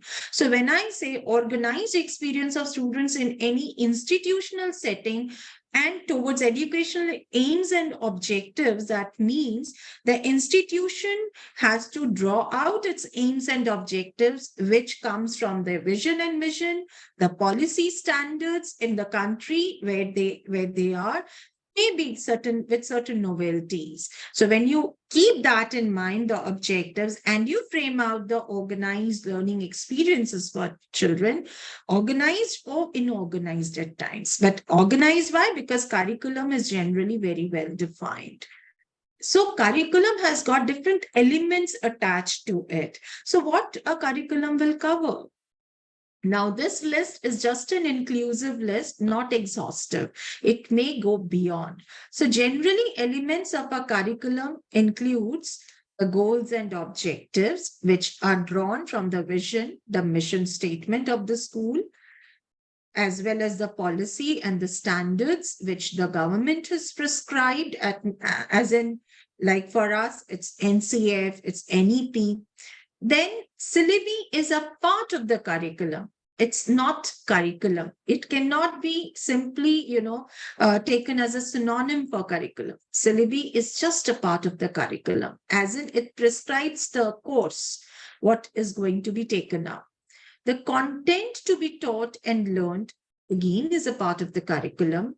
The practices, pedagogical practices and assessment, how you are, so starting from the objectives, crafting out the syllabi, working on the content and delivering the content in the class, and assessing what you have delivered has been effective or not, along with the resources that you use, the teaching learning material, the school and classroom practices, the environment that you create.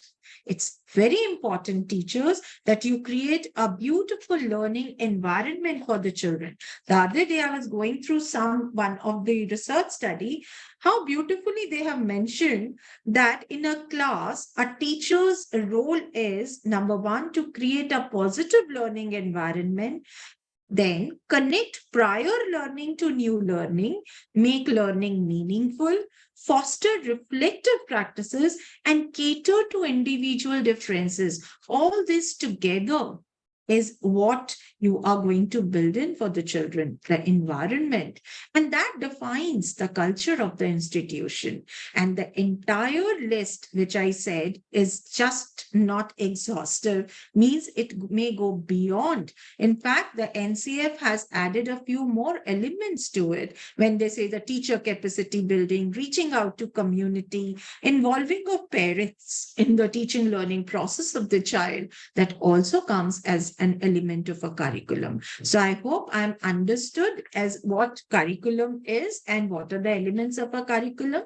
If you have any query, you can post your questions now so that we can answer it before I move into the next. Yes, any questions?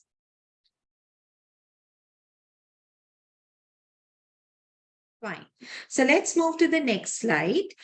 Here, a little elaboration of learning experience. So it is the overall learning experience that a student goes through during the course of a study, and it relates to the all-round development of a student, which covers knowledge, attitude, behavior, manner, performance, and skills that are imparted or inculcated in a student is what makes the curriculum for the child.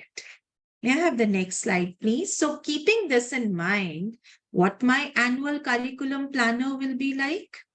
Yes. So you all as teachers have to make your annual curriculum plan.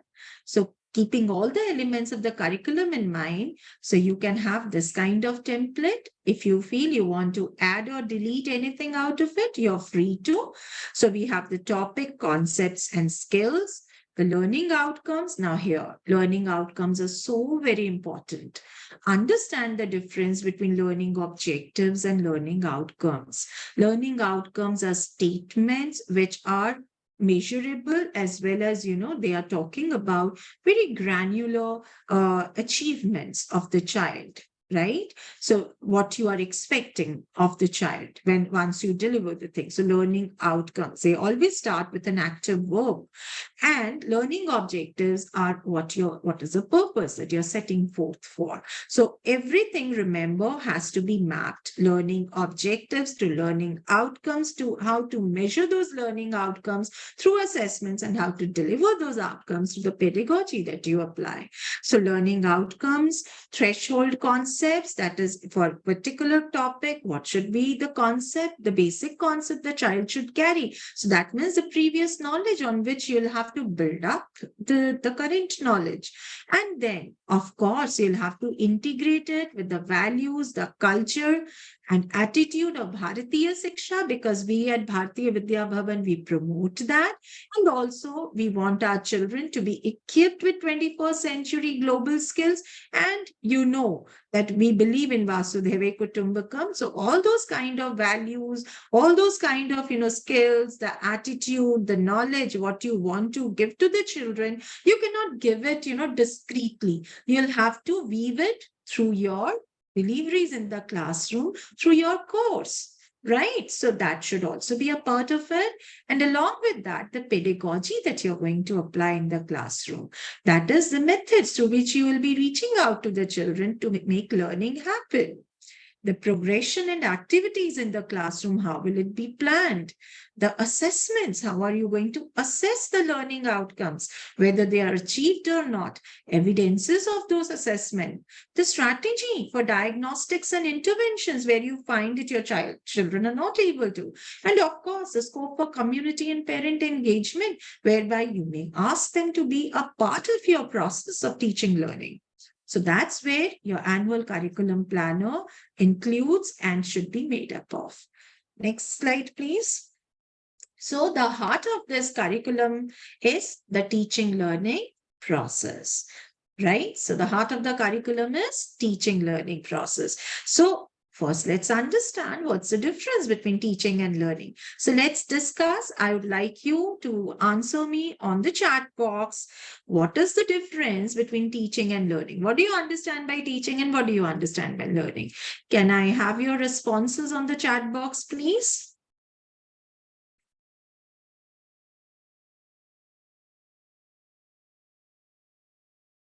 So I'm waiting for your answers. I would love to listen from you now. I would love to rather read out whatever you write on the chat box. The difference between teaching and learning.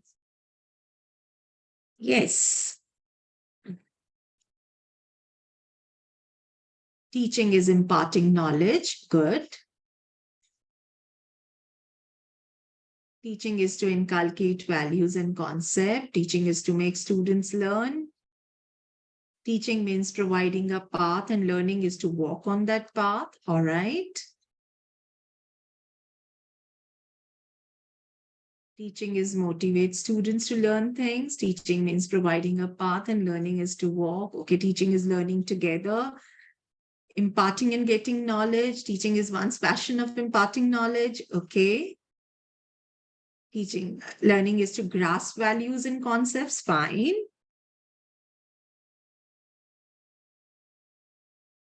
Teaching means share knowledge. Teaching is imbibe learning. Teaching is to encourage students.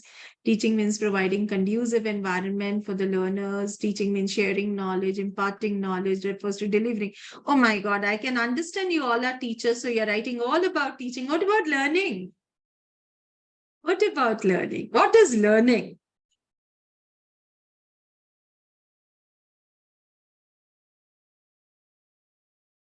Teaching means to share skills and knowledge, whereas learning involves applying knowledge acquired. Good. Learning is application of knowledge. Learning is learning by himself. Learning means applying knowledge. Okay. Learning is lifelong process. All right. Learning refers to acquiring. Learning is curiosity to know why and how. Wow. Getting and applying knowledge. Good. Learning is adapting, and learning is comprehend what is taught. Learning is to gain knowledge, all right, and gaining an implementation. Thank you so much for it.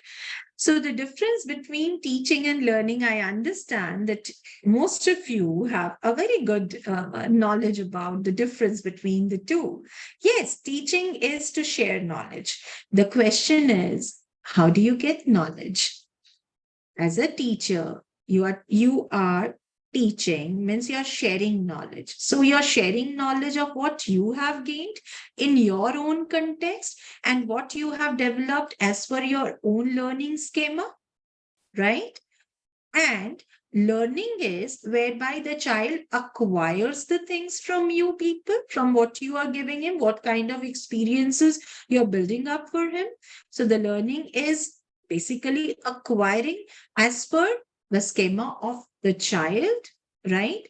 Now tell me, as a teacher, you are a unique person. As a learner is a unique person. You are sharing your experiences, your understanding, your learning with the child. The child is acquiring your learning and also have to build up on his own learning, right? So whatever you share is again a part.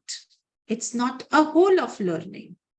So the child has to learn in different ways. The child has to acquire knowledge. The child has to acquire understanding, application. The child has to focus on his higher order skills, that is the higher order cognitive skills, like creating, like getting up to to understanding, applying, evaluating. I mean, if you look into the Bloom's taxonomy, you have that hierarchy.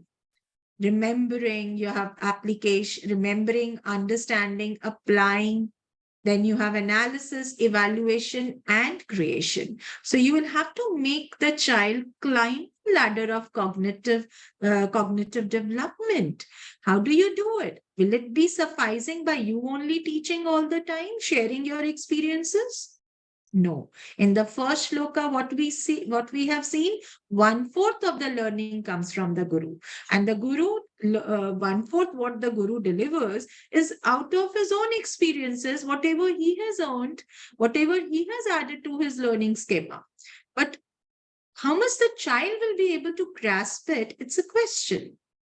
So you'll have to reach out to the child and just not make 1/4 of the learning happen, but the remaining 3/4 the child has to get from other sources. So your designs for the child will be to focus on all the different sources of learning as well. whereby the child is facilitated to self-learn, where the child is supported through peer learning, where the child is exposed to the environment to make learning happen, right? So difference between teaching and learning is important for a teacher to understand the learner better. I'll share a very small humorous, anecdote with you. I hope you all will be able to relate and understand the difference between teaching and learning better. I generally do this. Once a person claimed that he has taught his dog how to sing. And the audience around, they were waiting eagerly to see his dog sing. They kept on waiting to see this miracle happen. After waiting for a long time, they asked the person, "You said you have taught your dog to sing, but we are waiting him for to sing. And it's not yet sung. I mean, it's not yet started." The person claimed, "I said I taught him how to sing. Did I say he has learned to sing?" So that's the difference between teaching and learning. So may I move to the next slide, please? So how the learner learns. A research has happened and the learning types are shared, and it is suggested that when you prepare lesson plans or the learning designs for the children, you should be sensitive to all these different types and try to make the best use of it in your pedagogies. So learning types, what are those? Acquisition, collaboration, discussion, inquiry or investigation, practice, production. These are the 6 different learning types. If you include these learning types in your lesson plan or your learning design, you will make learning happen completely. Let's again refer to the shloka which I have shared with you in the beginning. Acquisition. What is acquisition? When a teacher teaches, shows videos, as in blended learning, or is having more of the teacher talk, the child acquires knowledge. So that is acquisition. Collaboration and discussion happens when you are bringing in peer learning. Collaborating, when you come together, you work on projects, you work on ideas, and you learn how to negotiate for the best. That is collaboration. Discussion, when every child gets a voice to put across his ideas, his learnings, without being judgmental of what they are bringing in, is discussion. So peer learning. Inquiry or investigation is self-learning. When you give research projects, guided projects, and you ask the child to self-facilitate, that's when self-learning happens. When you ask the child, read the book yourself and answer the questions yourself, that's again where self-learning is being promoted. So inquiry, investigation, they are the types where self-learning happens. Practice, you need practice, you need the procedures happening, reinforcements. That is where the skill building happens.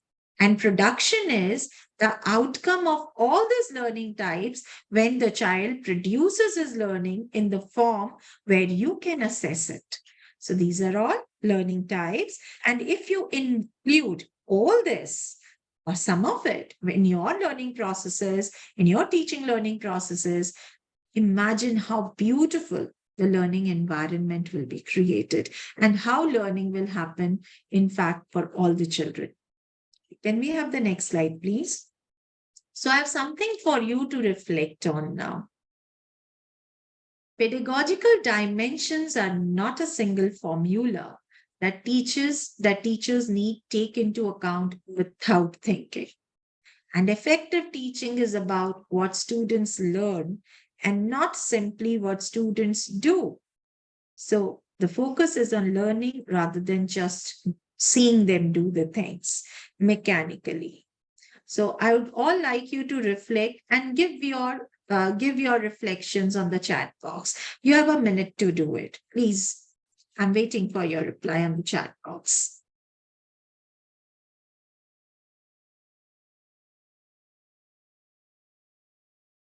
Yes.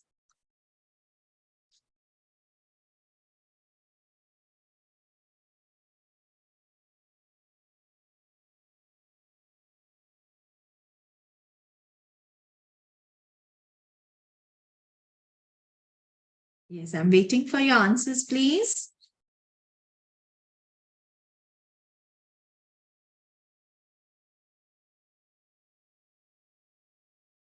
Okay, let me put it this way. Do you think a single formula for any kind of classroom pedagogy works in a situation, in a classroom situation?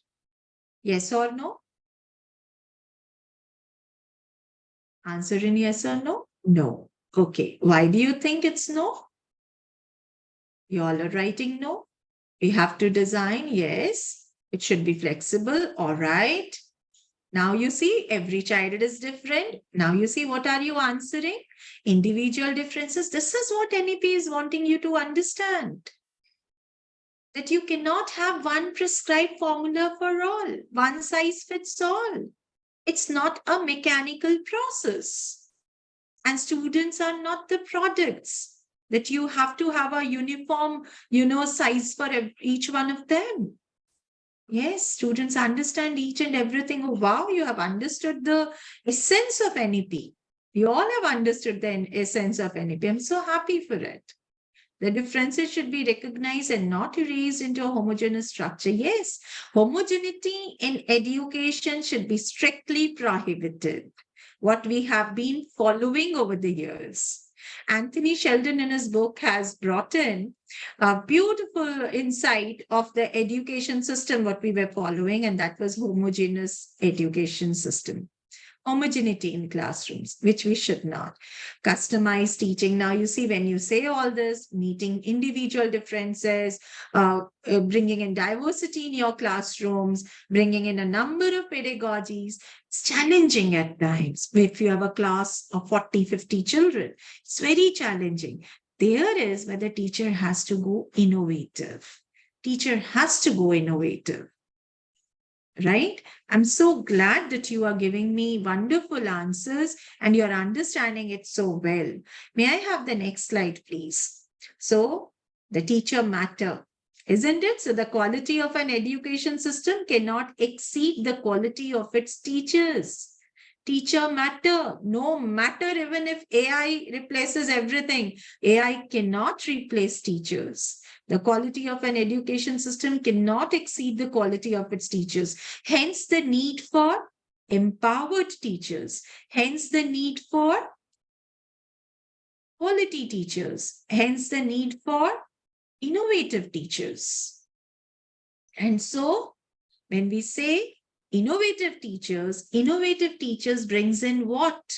Let's have the next slide, please.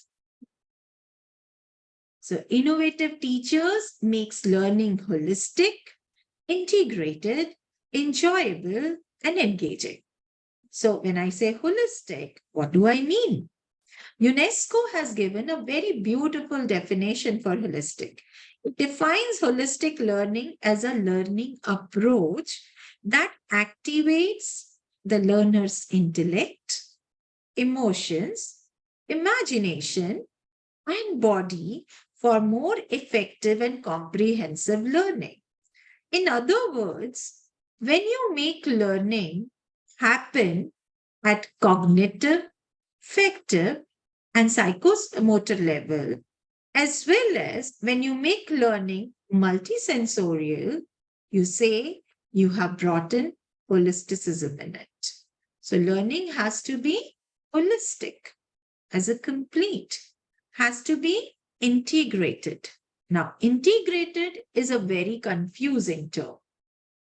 Why? Because it connotes two meanings, multidisciplinary and interdisciplinary.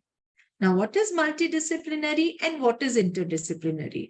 At times, you may find they are just used synonymously, but no, there is a difference. While teaching your own subject, you refer to you refer and cull out inferences from different subjects, and you add on to the understanding of the child, the relation of your subject with different subjects, a topic with all the different topics of different subjects, and you try to bring in that's multidisciplinary. That means you're not going out to teach other subject, right? If I take water, Now, water, if I have to explain to a child, I can talk about the water resources, the resources from where fresh water can be taken up, like say from rivers, from wells. So that's from where you're bringing the social science approach. When I say water is made up of molecules, it's H2O. You're bringing in the approach of science, the chemistry to it, right? When we are talking about that water is measured in gallons and liters, you're bringing in mathematics to it. But you are not, teaching maths, you're not teaching science, you're not teaching social science, but you have taken up a topic or a theme which is culling out the references from different subjects, and you as a teacher, you have taken it up. So that's multidisciplinary. And what is interdisciplinary? When teachers of different subjects come together and they prepare something whereby they are promoting their own disciplines, building up a theme, that is interdisciplinary. Any questions, please? There was something, some voice around. Okay. So there's a difference between being multidisciplinary and interdisciplinary. So when I say art integration, so art integration can be taken up, understood in three ways. Art as an activity, their art is a subject.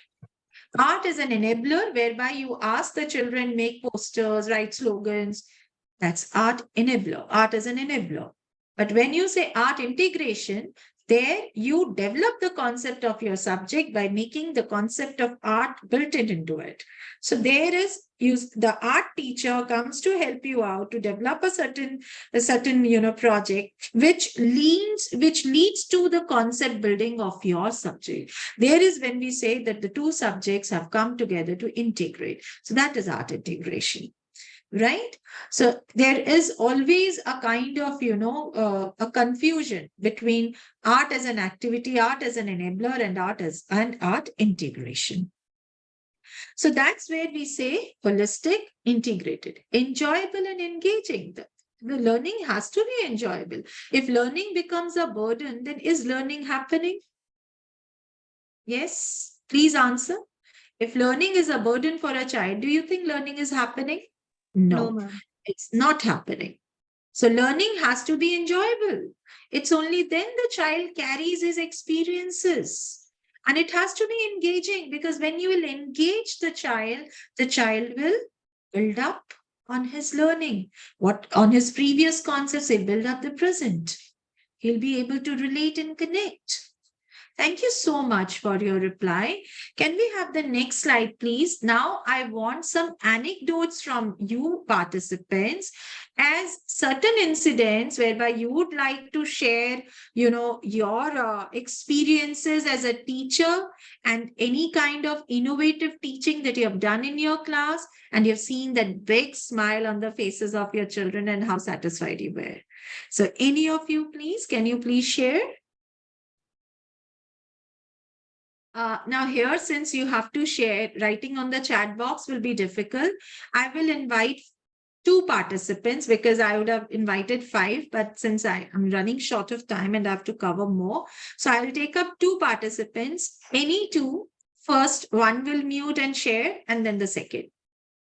Yeah, can we have you, please? Anybody? Please take up initiative to come up.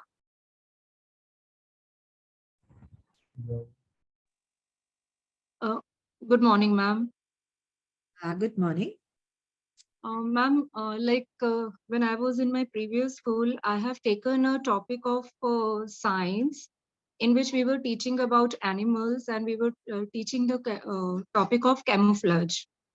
So what we have done, we have just camouflaged the whole thing. We did it a day before. Like we painted something green and we hide it in the leaves.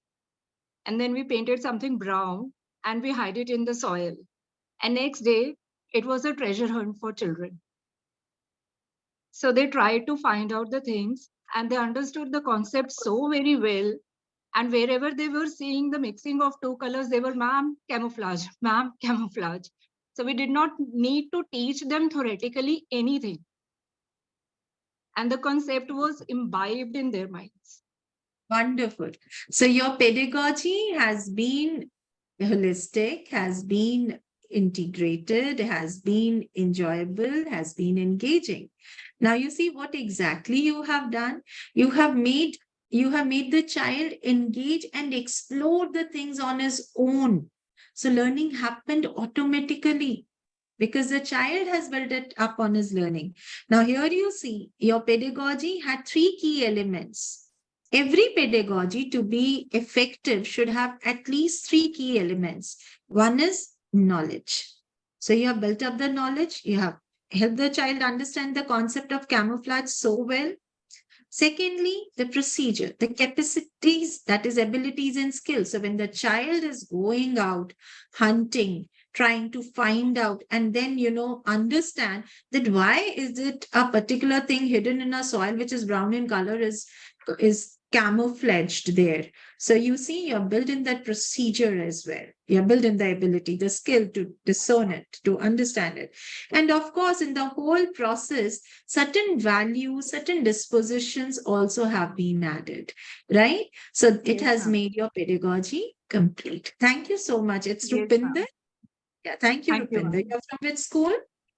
Ma'am, from New Chandigarh. Okay, very nice. Thank you so much. Thank you, May ma'am. we have another participant now who can unmute and share their experience?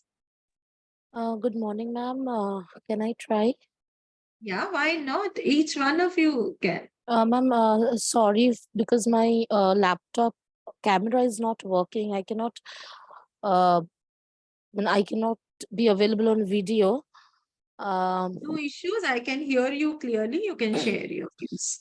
Ma'am, I have been teaching for a month now, and since this is my first job, so I have experience of 1 month only. And in that month, though I did not get opportunity of exploring much, but what I try in my class is to try and relate their studies with cartoons or some of the very popular movies like Harry Potter or some Disney movies, especially with younger kids, and have seen them enjoying that a lot.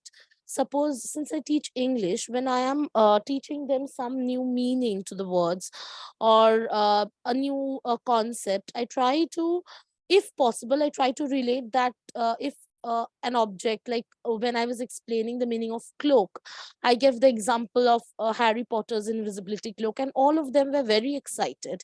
And in that way, the meaning of a new word, I have seen it helps them to remember because they can relate to something they already know. So that has been a good experience. And I also try to sometimes relate with my own experience when I was when I was in their place. In that way, I think a relationship also starts growing, and they do not think teachers as some alien concept coming from a different world, but a part of themselves. Wonderful. You're Adrija. Adrija, you're from which school? Ma'am, Kolkata. Kolkata. Uh, it was heartening to listen to that because, again, you see storytelling, seeing movies, seeing films, and then trying to, connect the new learning to what you have seen, what you have built on. So that actually, is again a very beautiful pedagogy. In fact, if you see NEP is focusing art integrated pedagogy, sports integrated pedagogy, storytelling as a pedagogy, experiential learning as a pedagogy. Imagine the power of storytelling, and these days the movies and the films, because Panchatantra was again something storytelling, and that was a powerful tool to impart values to the children of the king. So and others in that Gurukul. So these had been age long, kind of, you can say, this pedagogies which have worked wonders.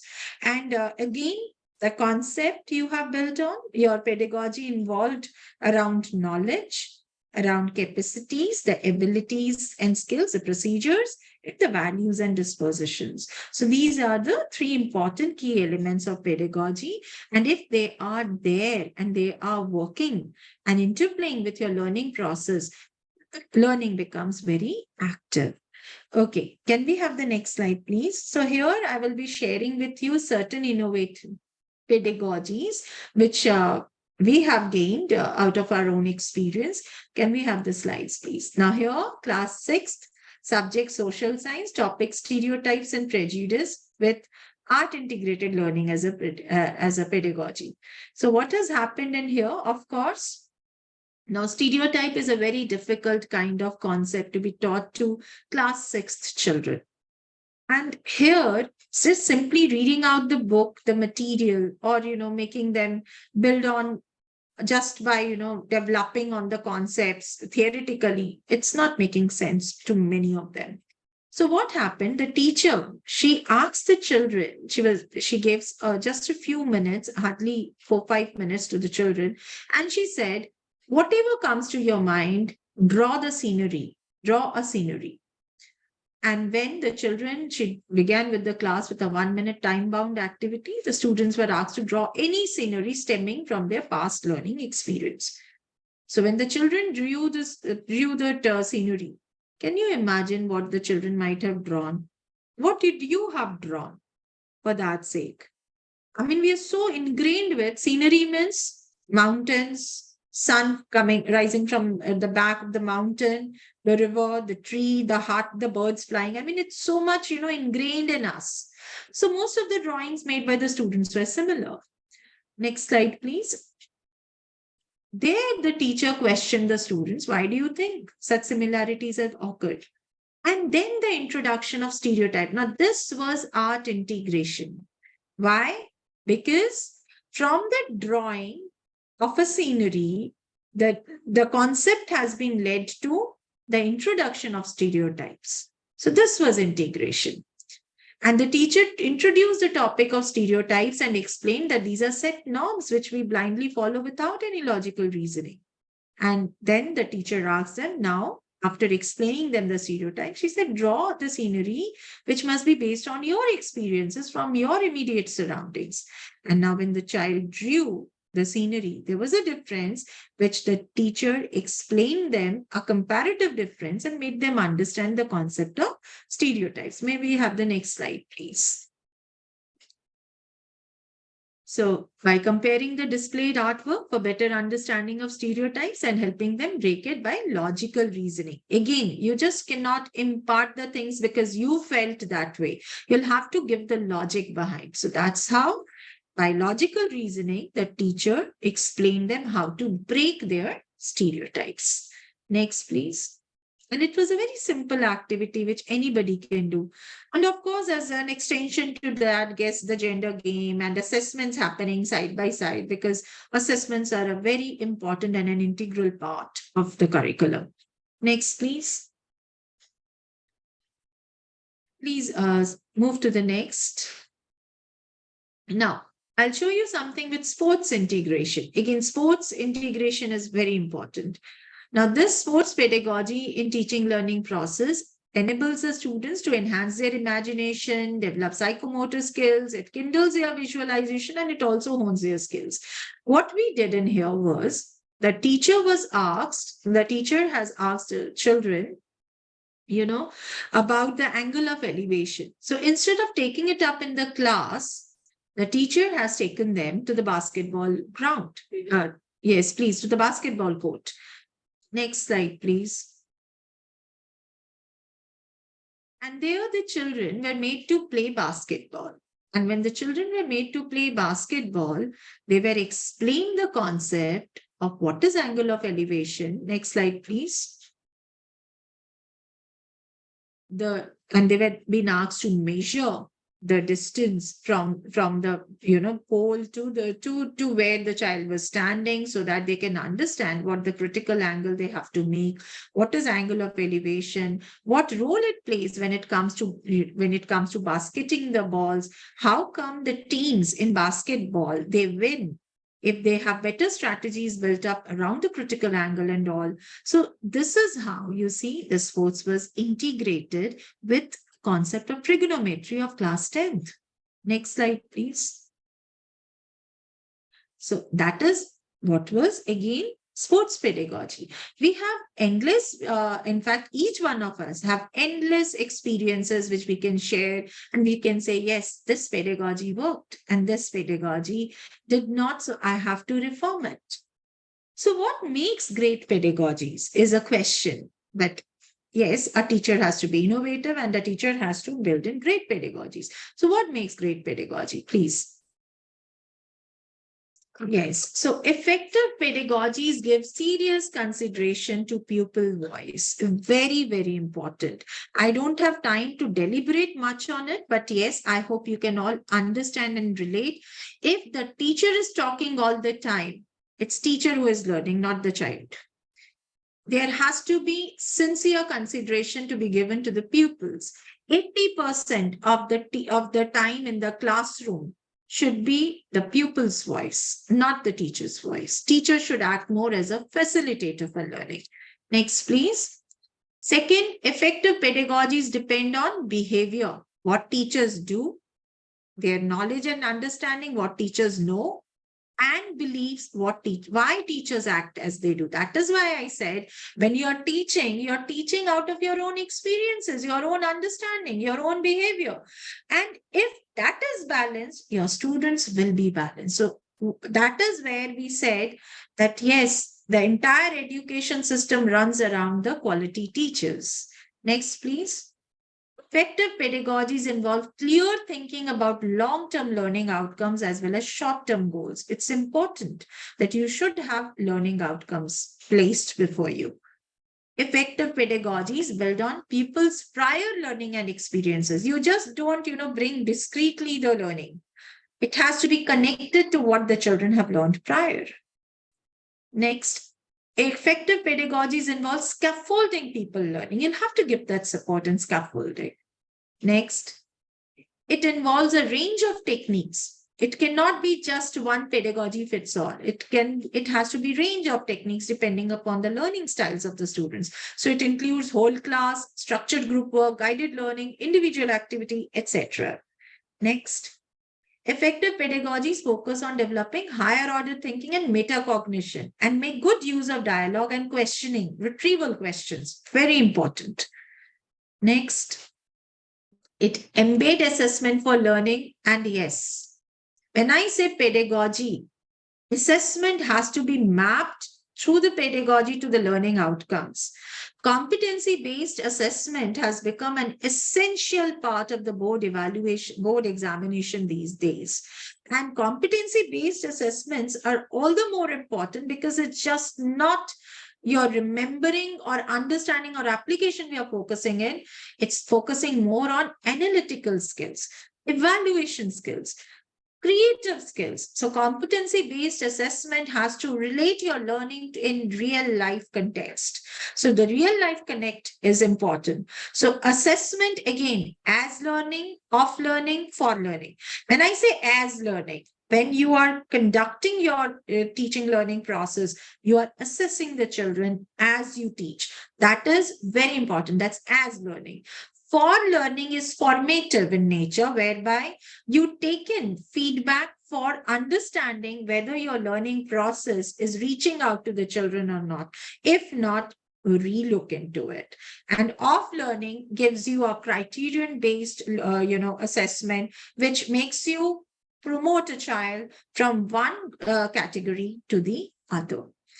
So that's important. Assessment is a very important element of the entire curriculum, but due to shortage of time, I'm not able to take it up. Otherwise, it demands Bloom's taxonomy to be discussed in details.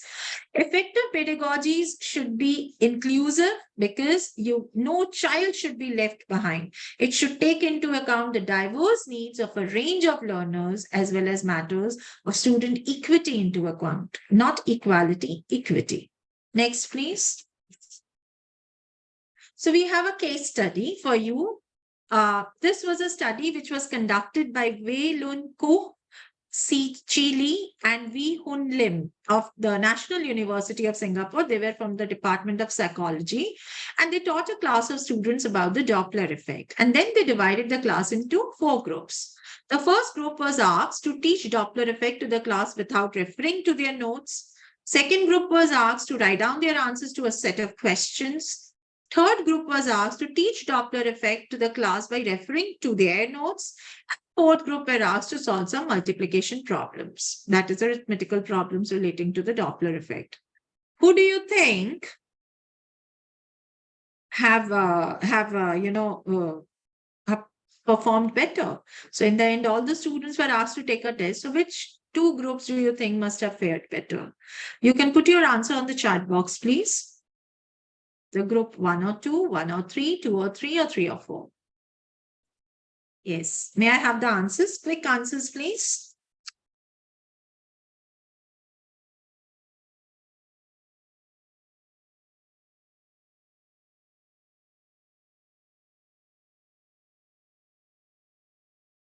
Yes. May I have your answers, please?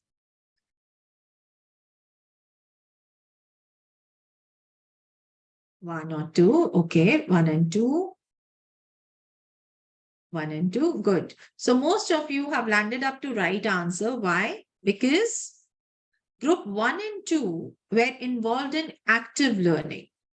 Group 1 was, it has moved beyond the notes. It has preferred questioning sessions and encouraging questions. All these 3 together leads to active learning. So the first group was into active learning. They were teaching. So teach back is the best pedagogy of the world these days. When you teach, you learn better. And retrieval practice group, the second group, they have modified their memory by retrieving questions, by adding on to they have modified their memory. They have added to their knowledge by retrieval questions. So that is why group 1 and 2 performed better. So, and 3 and 4 were more into passive learning. So 1 and 2 were more into active learning. So you can understand pedagogies work well if they make children learn actively. Next, please. Second case study is by a researcher named Dr. Derek Muller, and he asked a question. He was an Australian researcher, physicist. Does watching a video improve learning? So there were 2, in order to examine this question, he divided his physics class into 2 groups. So group 1 was shown a video which was more of an explanatory video like Khan Academy type. And in fact, the students reported that this video was very clear, concise, and easy to understand. And second video was a different video. Here, the video had 2 actors that played like a student and a teacher. And in this video, student discussed his misconceptions with the teacher, and the teacher offered correct explanation. Now, you tell me which group 1 or 2 would have shown better learning? Yes, it was group 2. Not 1, because in 1, it was just passive acquisition. But in 2, since it was active discussion or dialogue, so those misconceptions were being addressed. So the children have learned better. So good. So you have understood like what pedagogy is creating an impact and which pedagogy is not creating an impact. So National Curriculum Framework for School Education 23 is in place. Please go through that. I'll just show you a few slides whereby you will be able to understand that this curriculum for the 4 stages of school has been designed based on the vision of NEP and on the considerations of child development, conceptual development, and the appropriate modes of inquiry at each age range. And accordingly, next slide, please, we have foundational stage whereby the curricular structure, what it should be like, what kind of pedagogy works, teaching learning material, what it should be relevant of, assessments, classroom arrangement, how it should be like, it's all been mentioned, right? So I'm not going to discuss and deliberate on it because we are running short of time, but you can refer to the National Curriculum Framework, and it has been given much in details for your understanding. May I have the next slide, please? So you had for all the stages there, foundation, preparatory, middles, secondary. Secondary again into two, slots, grade 9 and 10th, and grade 11th and 12th. So that was all from my side. When I talk about, the curriculum, I talk about pedagogy. I talk about the pedagogy to be holistic, to be integrated, to be enjoyable, to be engaging. But all what makes a difference is you, the teachers. So the quality of school education system actually depends on the quality of teachers. So please empower yourself. Build in your capacities. The more balanced you will be, the balanced will be your children. And happy learning, happy teaching to all of you. Thank you so much.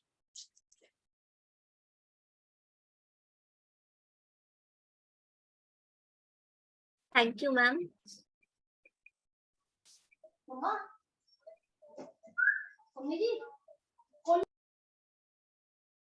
Any questions that our educators want to ask?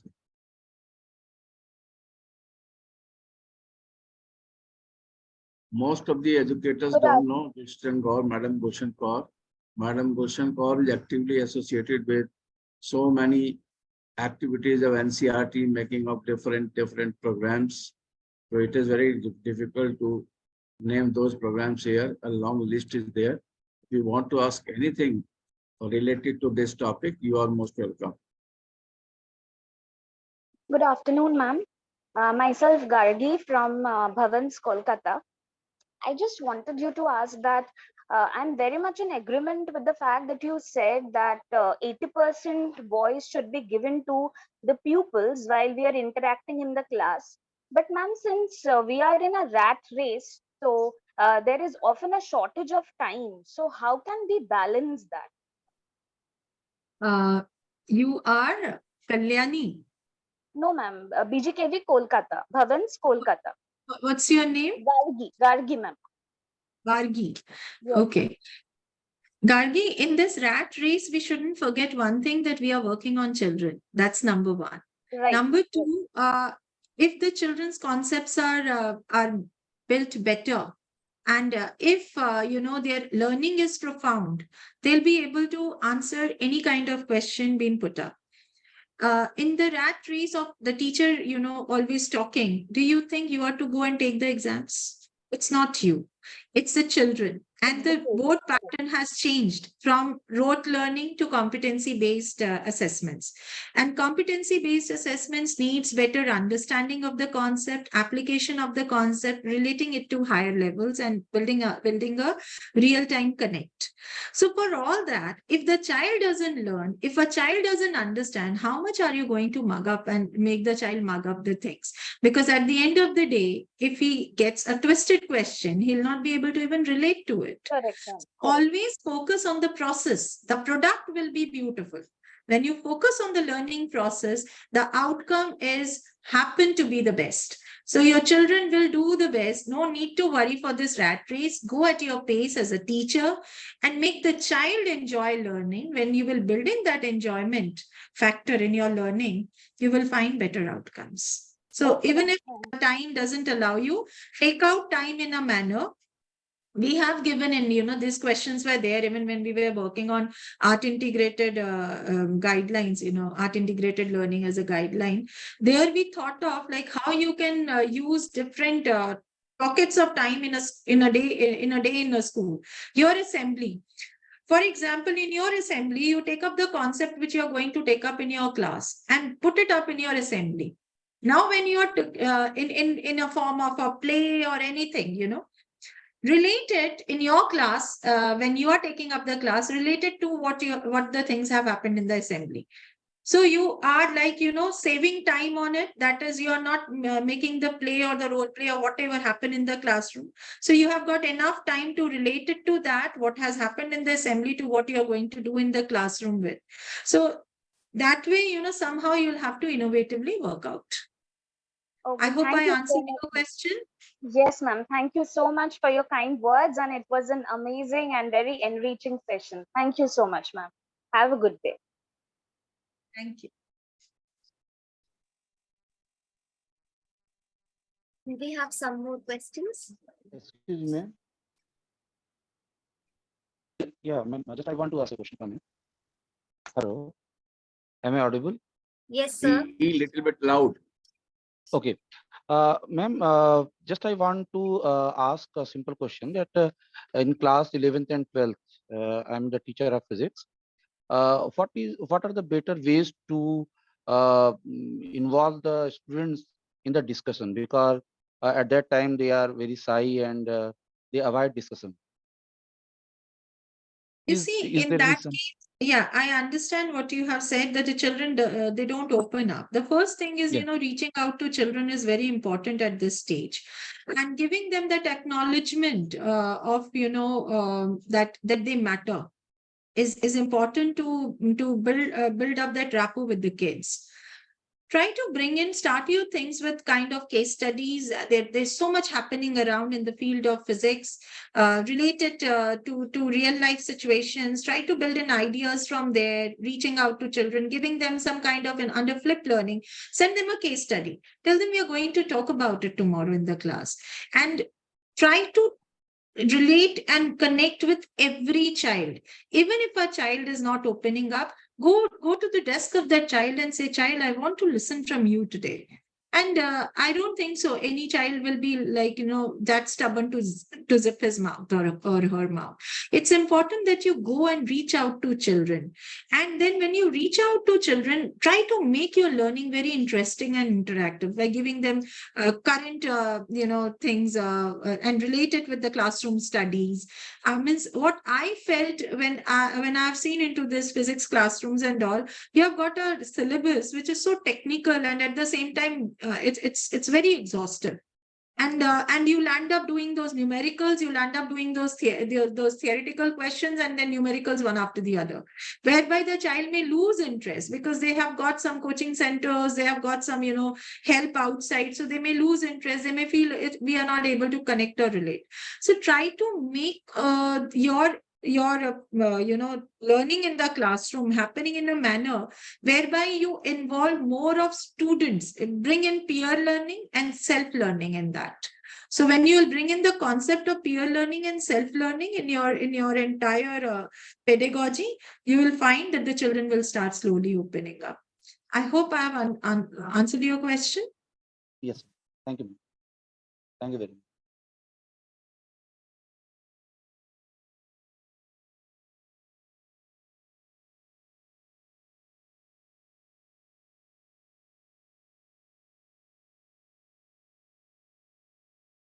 Ma'am, you have very nicely explained all the aspects.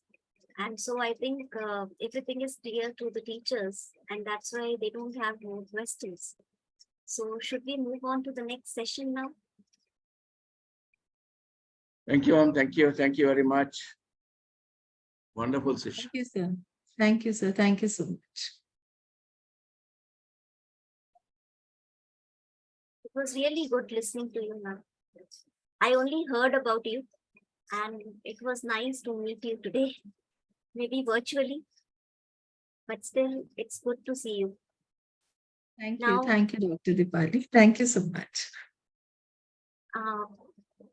I hope Dr. Jyoti Devrishi ma'am has joined. Yes, ma'am is there. So she's already joined the meeting. I welcome you, ma'am. Next session is on understanding emotional needs of children. Dr. Jyoti Devrishi has been, I'll give a short introduction. Dr. Jyoti Devrishi has been practicing as a child psychologist for the last 20 years. She is Doctor of Philosophy in Child Psychology and specializes in life skills and adolescence education program. Presently, she is working as a school counselor for VVV Mehta Vidyalay, New Delhi. She is a telecounselor on the CBSE helpline for last 15 years. She has also been selected as telecounselor on the Manodarpan counseling helpline initiated by HRD Ministry. I welcome you, ma'am, for this session, and all the participants are anxiously waiting to listen and learn from your experience. Ma'am, your voice is not coming. Is it audible now? Yes, Yes, ma'am. ma'am. Am I audible? Okay. Unfortunately, some construction work is going on in my next flat, very close flat. So I hope there is no disturbance in the session. I've requested them to hold some construction work for some time. Okay, wishing everyone a very good afternoon. And I am going to take a session on emotional development, emotional health. And सुबह से आप सारे attend कर रहे हैं session. आप सबकी emotional health कैसी है? Charged up? Last sessions are the most difficult to take, you know, because by the time most of us lose energy or, it's a break time for us. So thank you for listening to us and attending this session with full zeal. I attended the last session. I joined in the last moment only, but I was happy to see everyone participating so lively. Okay, so we will start the session and let me share the screen.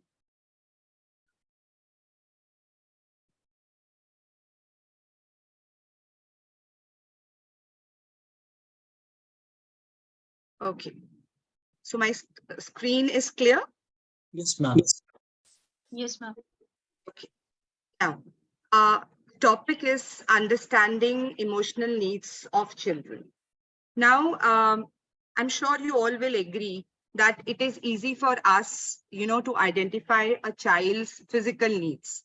We accordingly work on his food, giving him a nutritious food, ensuring clean clothes, a roof over his head with best of the amenities, routine bedtime, medical care, etc., and mothers especially.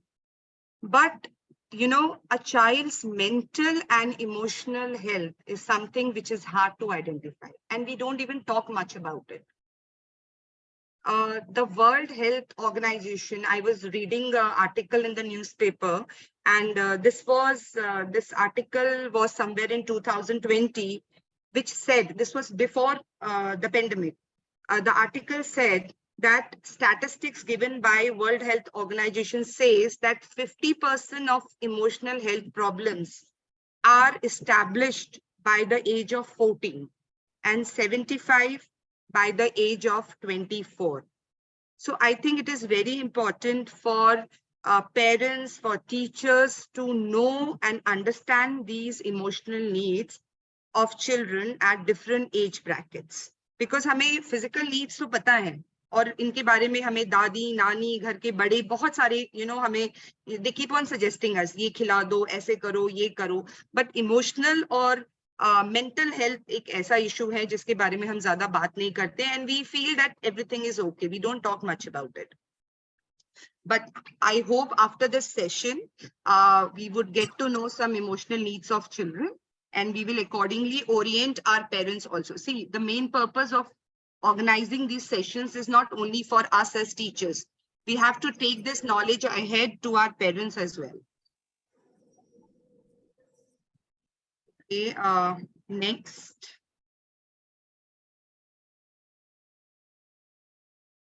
Just a minute.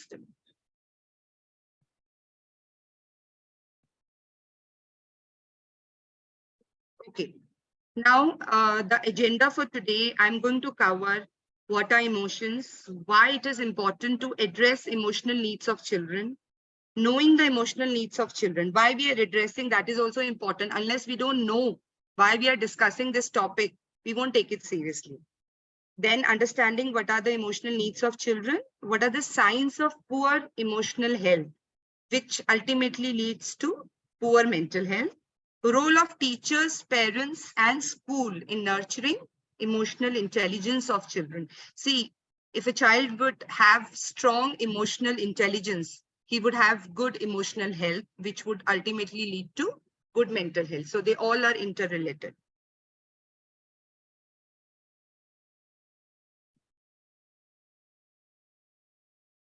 Now, 4 areas of development. When we talk about children, or if we talk about anyone, we talk about these 4 areas of development. Now, human beings develop in 4 different aspects of growth.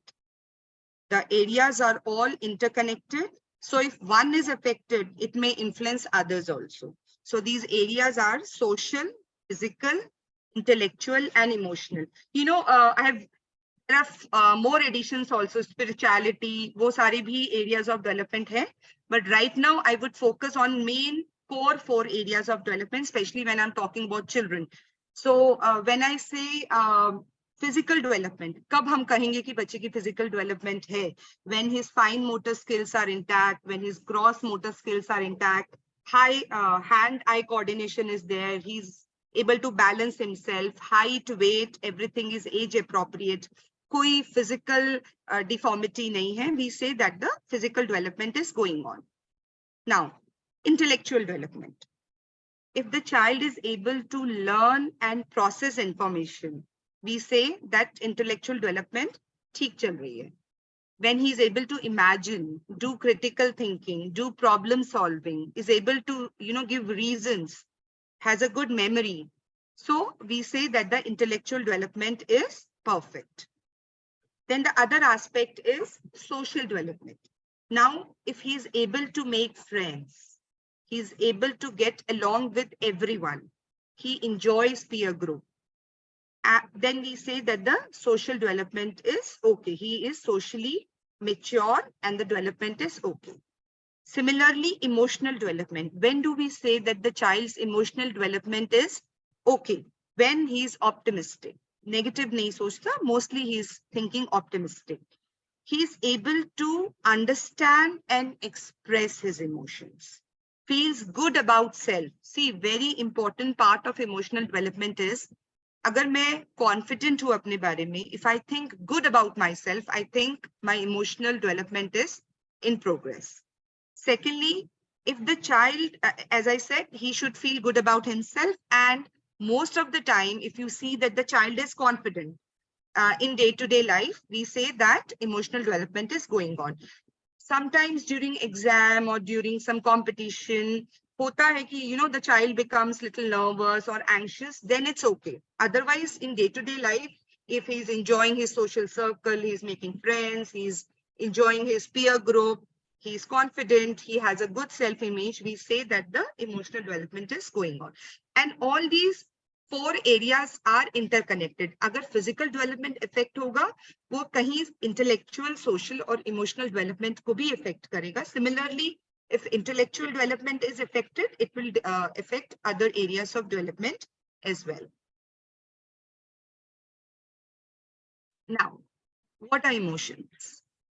Emotions are a psychological state comprised of, you have thoughts, feelings, physiological changes, expressive behavior, and inclination to act. We all know emotions. This is not a new term for us. But one thing we have to note here is emotions are very closely related to physiological changes. As school counselor, as a counselor on helpline, as an invigilator many times, we are sent for invigilation also. I see many times कि बच्चा exam देने आया है और उसका अचानक से पेट दर्द हो गया, बहुत पेट दर्द है, इतना पेट दर्द है that the child is not able to give exam. Headache हो रहा है, child is vomiting, he is feeling pukish. कई बार तो I have seen, उनको चक्कर आ रहे हैं, they are fainting. What are these? These are actually physiological changes due to strong emotion. Emotion may be of fear. Exam ठीक नहीं होगा, मैं अच्छा नहीं कर पाऊंगा एग्जाम में, एग्जाम बहुत जो पेपर आएगा वो बहुत टफ आएगा, मेरे मार्क्स इफेक्ट होंगे, मेरा अल्टीमेटली परसेंटेज इफेक्ट होगा. They think so much that emotion is so strong that it starts affecting them physiologically. So at times we have to understand कि अगर बच्चा कोई ऐसा symptom आपको दिखा रहा है, this could be because of the strong emotional thinking which is going on in his mind. So emotions and physiological changes are very closely related. Now, are all emotions bad? No. We have positive emotions. We have negative emotions. Positive emotions is love, affection, joy, curiosity, happiness, getting well adjusted. All these are positive emotions. Negative emotions, जैसे fear, जिसकी मैं अभी बात कर रही थी, exam fear, exam anxiety, anger, jealousy, all these are negative emotions. So we have both positive as well as negative emotions. Emotional development of children and adolescents represents a huge variation. See, you can't compare two children. Now, it all depends upon their age, their maturity, their intellectual development, their temperament, their experience, their family background, cultural background. All these effects are emotional development of the child. मान लीजिए दो बच्चे exam देने आ रहे हैं, एक बच्चा बहुत नर्वस है और एक बच्चा बिल्कुल नर्वस नहीं है, मे बी बिकॉज घर पे बहुत इंटरेक्शन हुआ है, पेरेंट्स ने उसको बहुत चेयर अप किया है. एक मान लीजिए एक के घर में एक वॉर जोन बना हुआ है कि कल बोर्ड एग्जाम आते ही ना काफी घरों में एक वॉर जोन बन जाता है. टीवी नहीं चलेगा, कोई रिलेटिव नहीं आएगा, हम कहीं नहीं जाएंगे, पिन ड्रॉप साइलेंस, सो एक वॉर जोन जैसा हो जाता है. और कहीं पे हम देखते हैं there is a very normal environment कि ठीक है आप पढ़ रहे हैं, आप बीच में टीवी भी देख सकते हैं, there are people visiting you, you also visit out, you go out, take a walk, play something, so बड़ा नॉर्मल सा एनवायरनमेंट है. अब जब ये दोनों बच्चे एग्जाम देने आएंगे, I am sure the one जिसके घर में एक वॉर जोन है, he will be more anxious, उसमें फियर का इमोशन बहुत ज्यादा होगा compare to the other person, the other child. So emotional development of a child depends a lot on these factors. These factors play an important role in influencing the child's development and underlying emotions. So ये जो मैंने example दिया है आपको दोनों बच्चों का, I think this makes it very clear कि इमोशन हर एक बच्चे का सिर्फ पर्सनल उसका इमोशन नहीं होता. There are many things which actually contribute in constructing that emotion. Now हो सकता है as parents and as teachers you construct a positive emotion. जाओ एग्जाम देने, कुछ नहीं होगा, बहुत अच्छा होगा exam, don't worry, do your best, just do your best. Now this you are constructing a positive emotion. बेटा पेपर ध्यान से करना, पिछली बार तुमने पेपर अच्छा नहीं किया था, लास्ट टाइम भी I expected this much but you couldn't do it, please hand writing ठीक रखना और इधर उधर मत देखना, एंड भगवान करे तेरा पेपर बहुत अच्छा हो. All these statements, what you are doing, do you think you are building emotional, positive emotion in the child? No, you are actually building a negative emotion in the child. So all these factors actually affect. तो अगर आप कहीं पे किसी बच्चे का emotional breakdown देखते हैं, so don't think only the child is responsible. We as teachers, we as parents, as society, we are equally responsible.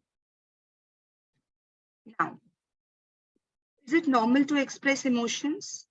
Let us teach our children that it is absolutely normal to express your emotions.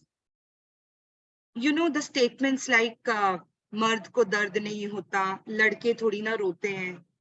All these statements actually hinder their emotional growth. And there are some other statements like, I should never let others know how I feel because they will think I am weak. मैं अगर बता दूंगा कि मुझे डर लग रहा है या मुझे I am nervous, this will show that I am weak. Then statements like emotions are stupid and useless. I should feel like everybody else is feeling in the same situation. All these statements, all these myths actually stop children from expressing emotions. So as teachers and as parents, let's motivate them to express emotions. डर लग रहा है तो बोलो, डरना बहुत normal है. And even boys can cry. ऐसा नहीं है कि लड़कियां रोती हैं. रोना is not a sign of weakness. It's a sign of that you are trying to overcome that emotion. So yes, it is absolutely normal to express emotions. Now emotions बहुत सारे हैं. Happiness, sadness, fear, these are the subcategories. Suppose if I say anger, getting furious, irritable, annoyed, hostile, hateful, all these are emotions which come under anger. Similarly, happiness, if I'm joyful, if I'm excited, I'm thrilled, I'm blissful, I'm cheerful, overjoyed, all these emotions come under happiness. So broadly, these are the emotions: happiness, sadness, fear, anger, surprise, getting I बिल्कुल discuss. I am totally fed up with you. All these are emotions, nothing else but emotions. Some good and some bad. Now, why it is important for us? Why are we holding this session? क्यों हम बात कर रहे हैं बच्चे की emotional development की? हमने अभी इतने सारे सेशंस अटेंड किए जिसमें हम टीचिंग पेडागोजी की बात कर रहे हैं, हम टीचिंग स्टाइल्स की बात कर रहे हैं, हम मल्टीपल इंटेलिजेंस की बात कर रहे हैं, but why are we talking about emotional development of our youngsters? The best way to answer this, I feel, is to show you some statistics. And this statistics I've taken from relevant newspapers, from relevant e-articles. So let's go through these statistics. I'm sure after seeing these statistics, हम समझ पाएंगे कि why are we discussing and or why it is important to address these emotional needs. Now, India, ये मेरे लिए भी बड़ा surprising था. India is youth suicide capital.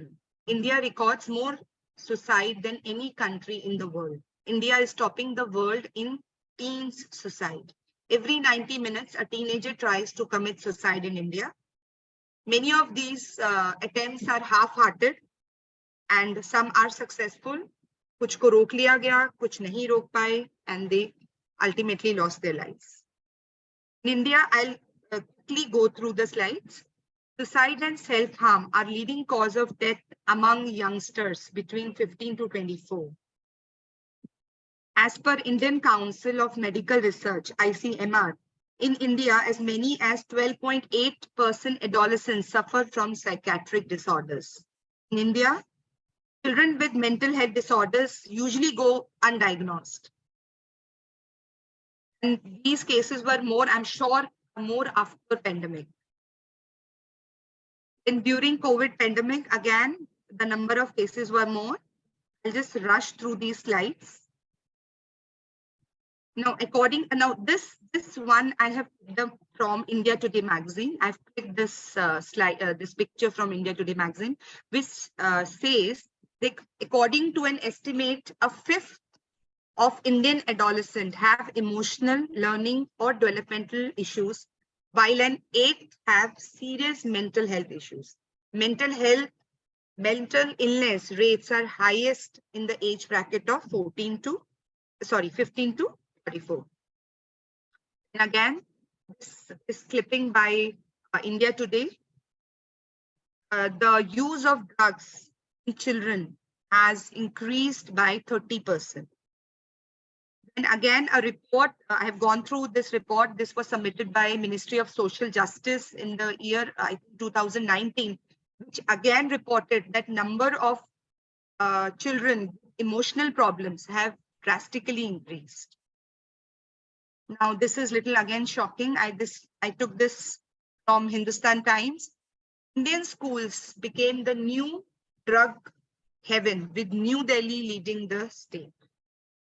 Now, why all these things? Why they are into drugs? Why they are into suicide? All these because their emotional well-being is not being taken care of. अगर उनकी emotional needs पे ध्यान दिया जाता, तो शायद वो ये सारे steps नहीं लेते. But क्योंकि हमने उनकी emotional needs को नहीं समझा, they had to, resort to things like suicide or taking drugs or, taking some severe steps. So today, I'm going to talk about emotional needs in two brackets: pre-adolescent till the age of 10, and then adolescents from the age bracket 11 to 19. I am taking pre-adolescent also because World Health Organization statistics, जो मैंने आपको सबसे पहली slide में दिखाया था, that 50% आपकी जो एक emotional development है हो जाती है by the age of 14. So we have to address we have to address emotional needs of pre-adolescent also. Now, the first emotion. So many emotions like, joy, anger, caring, hatred, jealousy, happiness, empathy. Now, only children know how they feel and they may not be able to verbally express it. All feelings are valid. Very important for us to know. अगर बच्चा एक particular तरीके से behave कर रहा है, there has to be a reason. He's not just behaving like that. There is a reason. It is important to teach children to express emotions also. If you think that the child is silently sitting on a sofa, with a clenched fist, ऐसे करके बैठा हुआ है, पूछिए, बोलो बेटा क्या हुआ, till he doesn't open up. Give him some time. You can come back. You can come to him again. But it is important that you teach the child to express his emotions, share his emotions, basically. Now, let's take the first and the most common emotion, jo ki, I feel it's very important that we address this emotion also. First emotion is the anger. Anger is a completely normal human emotion. मैं कई बार class में जाके पूछती हूँ कि tell me किसको गुस्सा नहीं आता है. इवन मैं टीचर्स को भी पूछती हूँ, बताइए किसको गुस्सा नहीं आता है. तो कुछ हाथ खड़े होते हैं, मैम हमें गुस्सा नहीं आता. मैं बोलती हूँ बिल्कुल झूठ बोल रहे हो, ऐसा हो ही नहीं सकता. भगवान को भी गुस्सा आता है, तो हम तो इंसान हैं. तो anger is a very normal emotion. It is normal to get angry. अगर मुझे आपकी कोई चीज अच्छी नहीं लगी तो मेरे लिए बहुत नॉर्मल है गुस्सा करना. आपने मेरी कोई फेवरेट चीज तोड़ दी, आपने मुझसे झूठ बोला या something else, it is very normal for me to get angry. ठीक है. तो पहले तो बच्चे को ये बताना है that anger is a completely normal human emotion. Anger usually results from being hurt or threatened or frustrated in some way. The goal is not to suppress emotion, but to express it in a non-aggressive way. Now, when we tell the child, it is normal to, feel angry. It is okay. आपकी friend ने आपको धक्का मारा, आप गिर गए. It is absolutely normal. आपको गुस्सा आ रहा है, बिल्कुल ठीक है, गुस्सा आना ही चाहिए. But the way you express the emotion will make all the difference. So you teach the child to express emotion, but in a non-aggressive way. Now, you can help him, you can tell your child ki, count 1 to 10. This will bring your anger down. Teach the child to take a couple of minutes to calm down, breathe deeply, think carefully, and then react. I'm sure this is applicable to us also. If you are angry, if you hold yourself for some time and then tell yourself, I'll react tomorrow, I'm sure aapka reaction bahut positive hoga. But because when we get angry and we immediately respond, wo hamara response galat ho jata hai. So we have to teach the child, think, relax. पहले decide कर लो कि क्या करना है. आप उसको धक्का मारोगे, आप उसकी मैम से कंप्लेन करोगे, आप उसकी मम्मा से कंप्लेन करोगे, क्या करोगे. Let the child, you have to give him a habit कि पहले सोचो आप क्या करोगे, फिर आप डिसाइड करना. ठीक है. सो अगर हम बच्चे को शुरू से हैबिट देंगे, आई am sure when he will grow up, he will first decide, and by the time his anger will also come down. Now, blaming, accusing the child, giving him threats, physical contact, naming him are all aggressive ways of responding to your aggression. Verbal communication is a passive and a far more effective way to respond to in middle of a conflict. So you can always tell the child ki ye sari cheezein, ways are not the correct way to express your emotions, or especially emotion when it is anger. Now, I'll slightly rush because there's a lot of discussions. These are very comparatively very simple emotions to understand. The second emotion is happiness. Now, see, as teachers and as parents, it is important for us to understand that when I talk about pre-adolescent, basically there are there are two ways in which a child gains happiness. One way is when he gets success or progress in doing something. If he is doing some task, if you give him some task, he's able to do that task, he'll feel good about it. He'll feel happy about it. And the other way of getting or giving him happiness is when you give him positive inputs. Positive inputs like a good hug, a good touch. You make something good for him. You speak good things. When he will hear good things about himself, he'll feel good about him.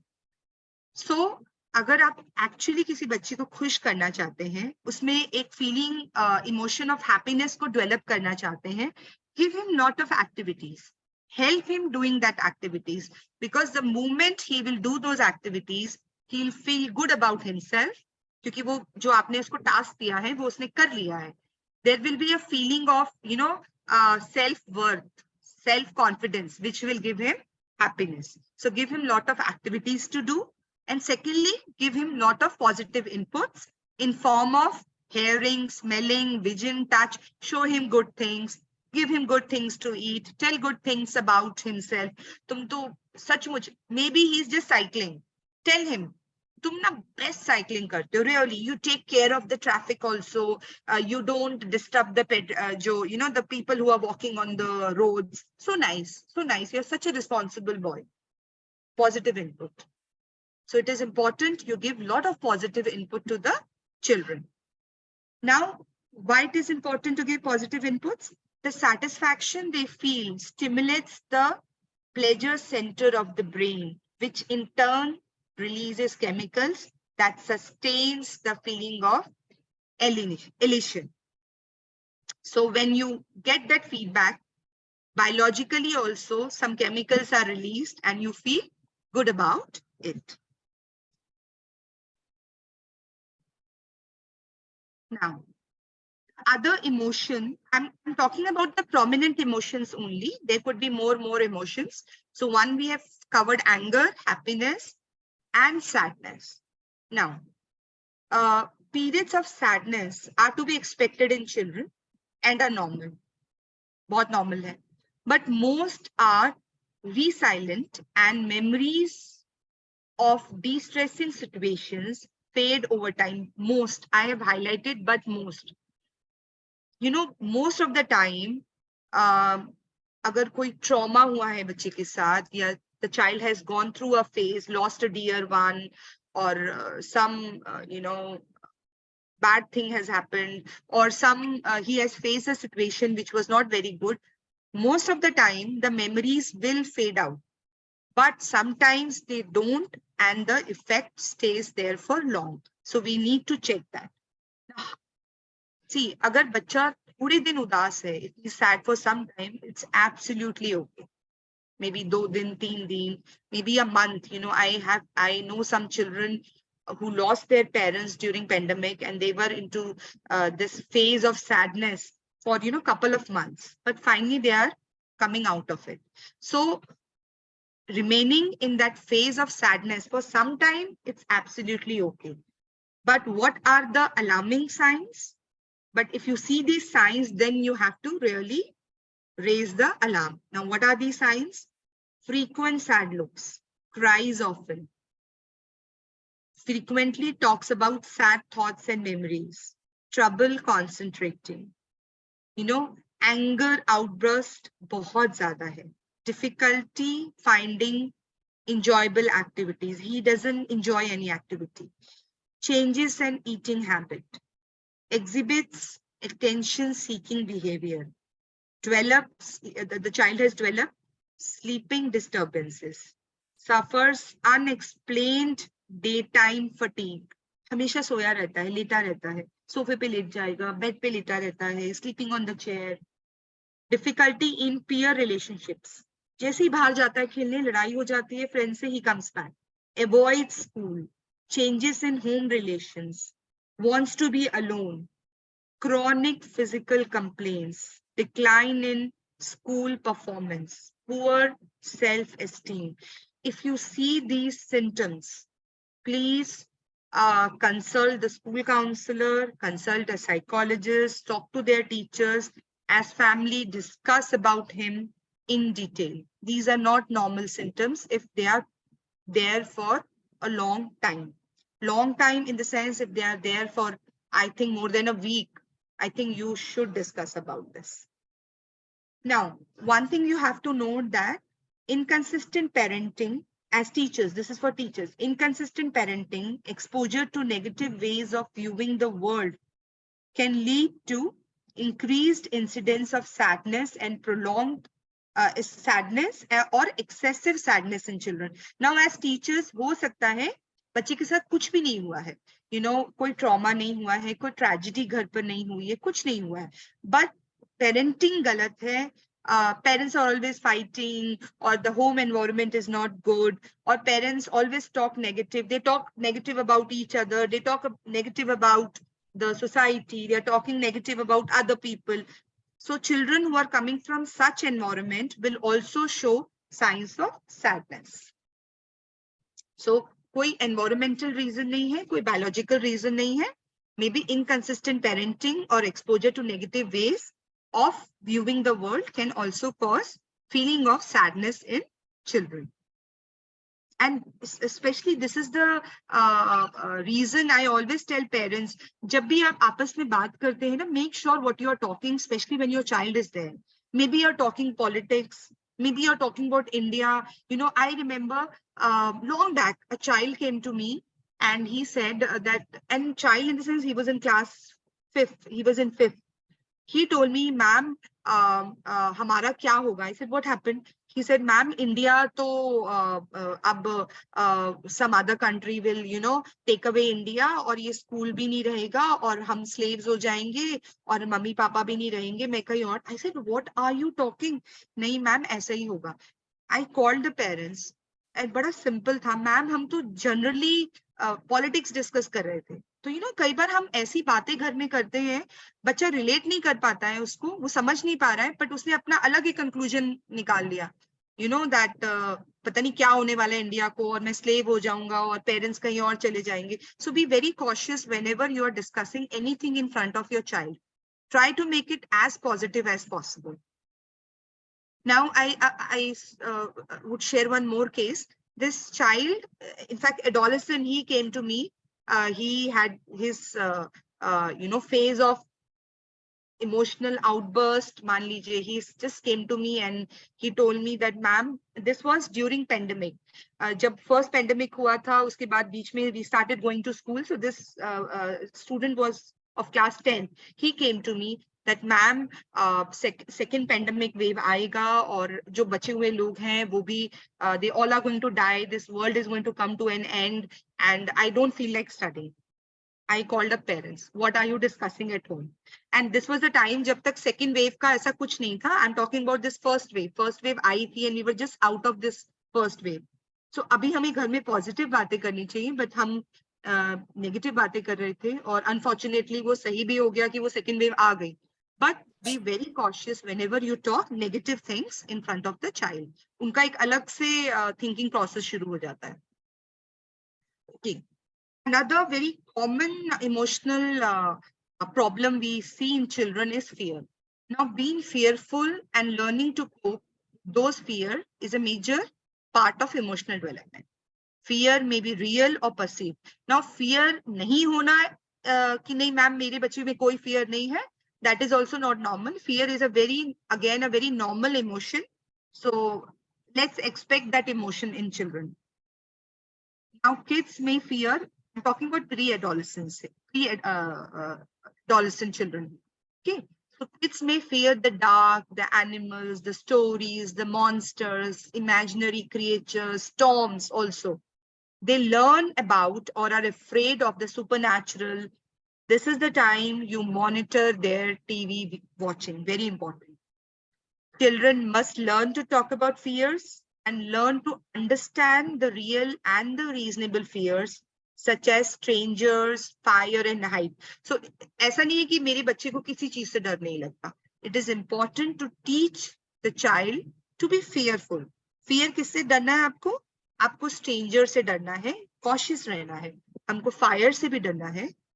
हमें matchstick use नहीं करनी है. हमें घर पे, lighter use नहीं करना है. You should be scared when you're crossing the road.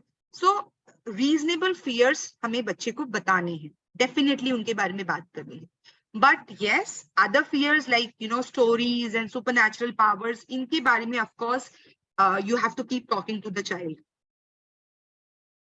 Make sure they're not watching wrong stuff on the TV. Now, children also develop fear.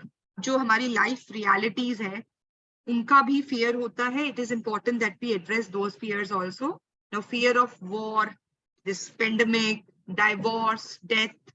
Children need honest answers and enough information to clarify concerns and calm these real fears. Now, also important that one, as parents, आप ये जो इनके unreal fears हैं, fears of these animals or supernatural power, इनके बारे में आप बात करें, but at the same time you also talk about real life fears, like as I said, fire hai, height hai, maybe death of a real close one, maybe pandemic, some people losing their near and dear ones.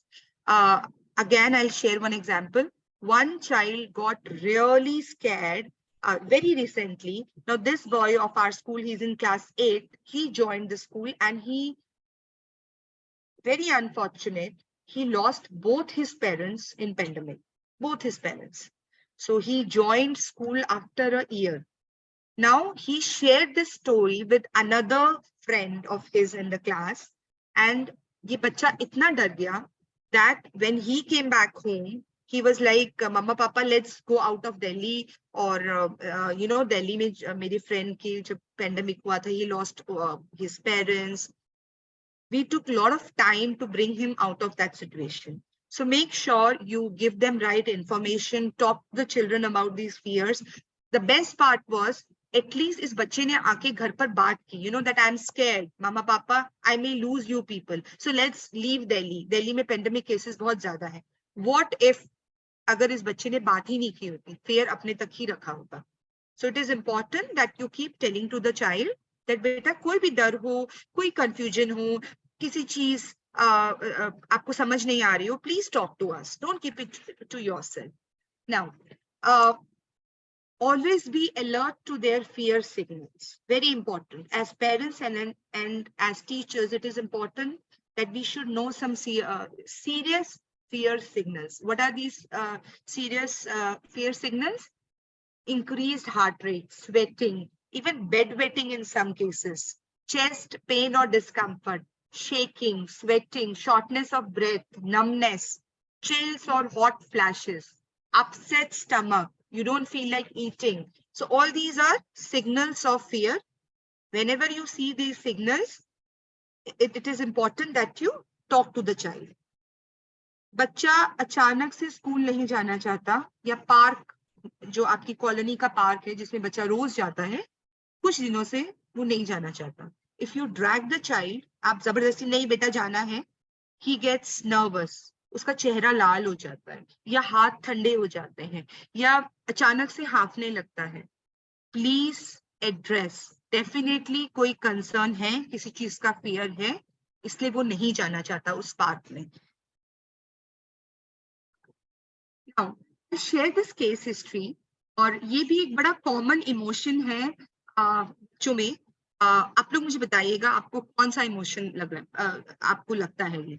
Now, Ria was very unhappy at home and at school since few days. She was finding it very hard to concentrate on studies and had disturbed sleep at night. She showed bad temper in the morning and argued a lot with her parents these days. Ria started worrying about a lot of different things around her. She found it hard to concentrate on her favorite co-curricular activities. She was also seen keeping a distance from her friends. She was eating a lot of junk food and enjoyed irritating her younger brother, who was just 6 months old. She used to pinch, hurt, take away his toys, break his toys. So this is the case study. अब बहुत सारे emotions हो सकते हैं. Let's, if you can unmute your... Jealousy. Okay. Anger issues. Like why is attention being given to the younger anger issues we can see. But any underlying emotion, reason, मतलब anger दिख रहा है, disturb भी दिख रही है. Jealousy because his younger brother is getting more attention compared to him. Yes. That's why getting insecure. Absolutely. Sibling rivalry, yeah, sibling jealousy is a very, very common emotions we see in small children, especially when the younger brother और sister, जब छोटा sibling आ जाता है और parents की बहुत सारी attention उस पर चली जाती है. As a practising child psychologist for the past 20 years, मैंने ये इमोशंस बहुत स्ट्रॉन्ग देखा है बच्चों में. And it's a temporary emotion, you know, but if you don't talk to the child about it, then it will go a long way. I have seen children actually, you know, एक बच्चे ने अपने भाई के दूध के बोतल में, सिपर में बहुत सारी रेड चिली डाल दी, उसके डाल दी और उसको फिर से वो फीडिंग बॉटल दे दी. नाउ बच्चे ने एक्सेप्ट नहीं किया, जो भी है, he started crying. Can you imagine 2 spoons of chili? And this is, the mother brought that bottle to me because she thought कि the elder one has gone mad. उसे लगा कि बड़े वाले में कोई psychiatric problem हो गई है कि आप अपने छोटे भाई को छोटी सी फीडिंग बॉटल में 2 spoons of chili मिर्च कैसे डाल के दे सकते हैं. And the child was hardly 8 or 9 years old, the elder one. So जब बच्चे से बात की तो naturally he came up with his anxiety कि मैम अब मुझे प्यार नहीं करते, उसी को लेके जाते हैं, पापा भी उसे बहुत प्यार करते हैं, बहुत हग करते हैं, बहुत किस करते हैं और सब उसी से बात करते हैं. So you know, these are very common emotions. So sibling jealousy is again a very common emotion. So अगर आपको ऐसा कुछ लगता है, please talk to the child. It's a very temporary emotion if you sort it out very carefully. आपको बस बड़े बच्चे को समझाना है that you are the most precious like him, you are as precious like him, maybe slightly more. और वो feeling जो है sibling rivalry की या jealousy की, वो immediately चली जाएगी. But yes, this is a strong emotions. एक बच्चे को हमने identify किया जिसने bedwetting शुरू कर दिया था when he had this younger sibling. So parents thought कि school में कुछ हुआ है और tuition classes में कुछ हुआ है. He used to go for swimming, तो swimming classes में कुछ हुआ है, बहुत सारी inquiry हुई. Finally जब बच्चे से बहुत पूछा, you know, और बच्चा भी पहली बार आके नहीं बताएगा आपको. I think he came to me 7, 8, 10 times. उसके बाद उसने बोला कि मैम पता है सबसे बुरी चीज क्या हुई है? This my sibling is born. So this was the reason. उसको इतनी टेंशन हो गई थी कि started bedwetting. So sibling rivalry भी एक बहुत strong emotion है, हम देखते हैं बच्चों में. Okay. Now, some other emotions which we see in children are respecting different some other emotions we should try to inculcate in our children. Maybe हो सकता है नहीं है खुद से, but आप थोड़ा सा inculcate करेंगे तो वो उभर कर बाहर आएंगे. For example, some of these emotions are respecting different point of views. So you have to teach the child that the other person may have a different point of view, you know. Teaching him kindness, teaching him ability to say no, very important. So very important that you teach the child to say no to any discomfort, touch, situation which they do not like. So tell your child, अगर कुछ अच्छा नहीं लगता है, किसी का touch अच्छा नहीं लगता है, किसी का आपको कुछ बोलना अच्छा नहीं लगता है, प्लीज कहीं जाना अच्छा नहीं लगता है, please say no. Another emotion which I feel we should develop in our children is having a good social relationship. And how to build that good social skill in children is when you teach them patience. I'm sure अगर ये 5-6 चीजें आप सिखा देना, ये 5-6 social skills अगर आप सिखा दें बच्चे को, उसका emotional development बहुत strong होगा. I'm very sure about it. One is patience, sharing, positivity, listening, collaboration, cooperation, following directions, and respecting boundaries. If you are able to teach your child these social skills, he would only understand and would be able to control his emotions. If you teach him to respect boundaries, if you teach him to have patience, I think आधी problem वहीं पे solve हो जाती है. So these are some of the emotions we need to address and keep a check when we talk about children. Okay, now adolescent, I won't go into the details. We know who are adolescents. Adolescence is a period of transition from childhood to adulthood, and it is the most crucial and significant period of an individual's life. Go through a roller coaster ride of emotions during this period. there are a lot of factors which actually contribute. I think I'll show a video. थोड़ा सा I think आपको एक idea भी होगा, and we'll get to break this continuous PPT discussion also. I'll just share this video. It's a very interesting video on adolescence and emotional health. So just give me a minute.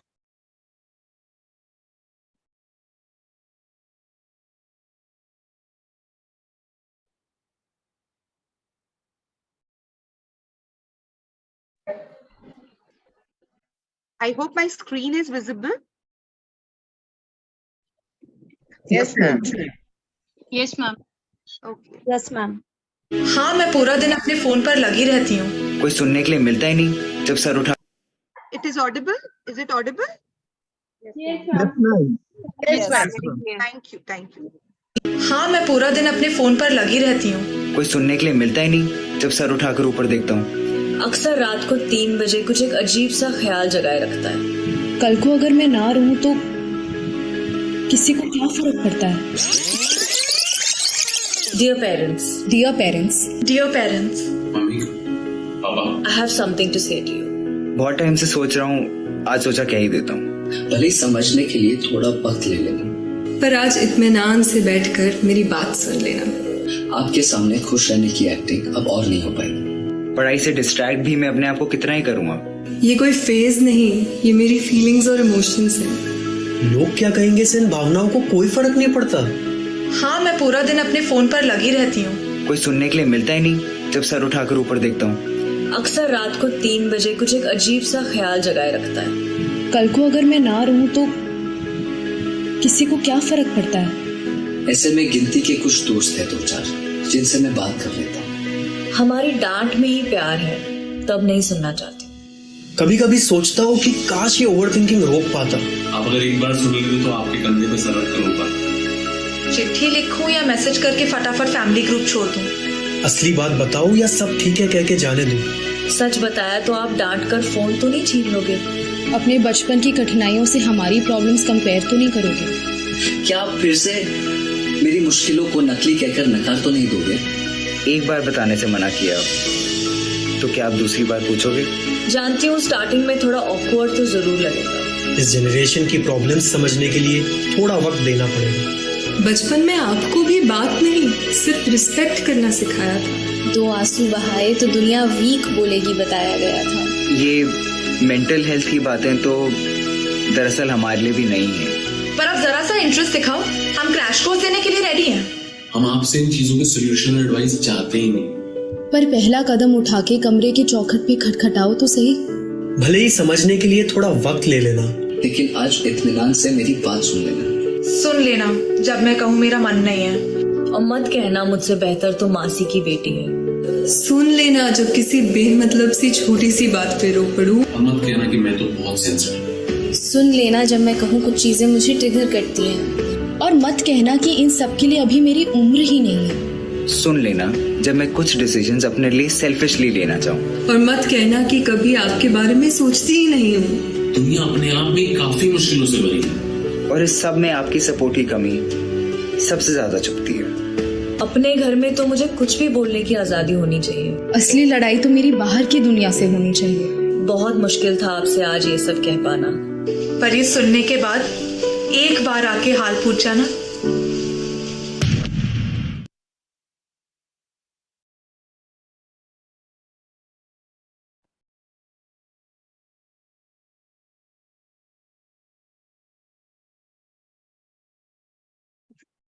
I'm sure all of you must have liked this video. Honestly, if you see this video, you realize that these teens actually go through so many things. I hope my PPT is visible.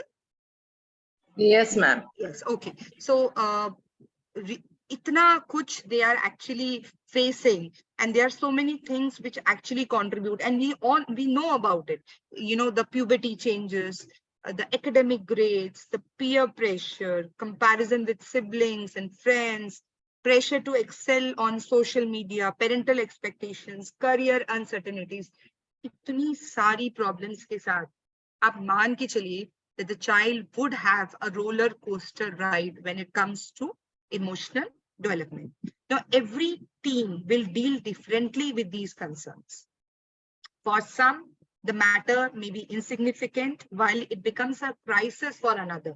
So not if one child, your elder one was able to go through the adolescent phase very normally or without any problem, that doesn't mean that the younger one will also go like this. You know, so you have to understand that every person will deal with his emotional journey in a different way. Now, emotional changes in adolescence. I'm talking about these emotional changes. The first one is getting overly sensitive.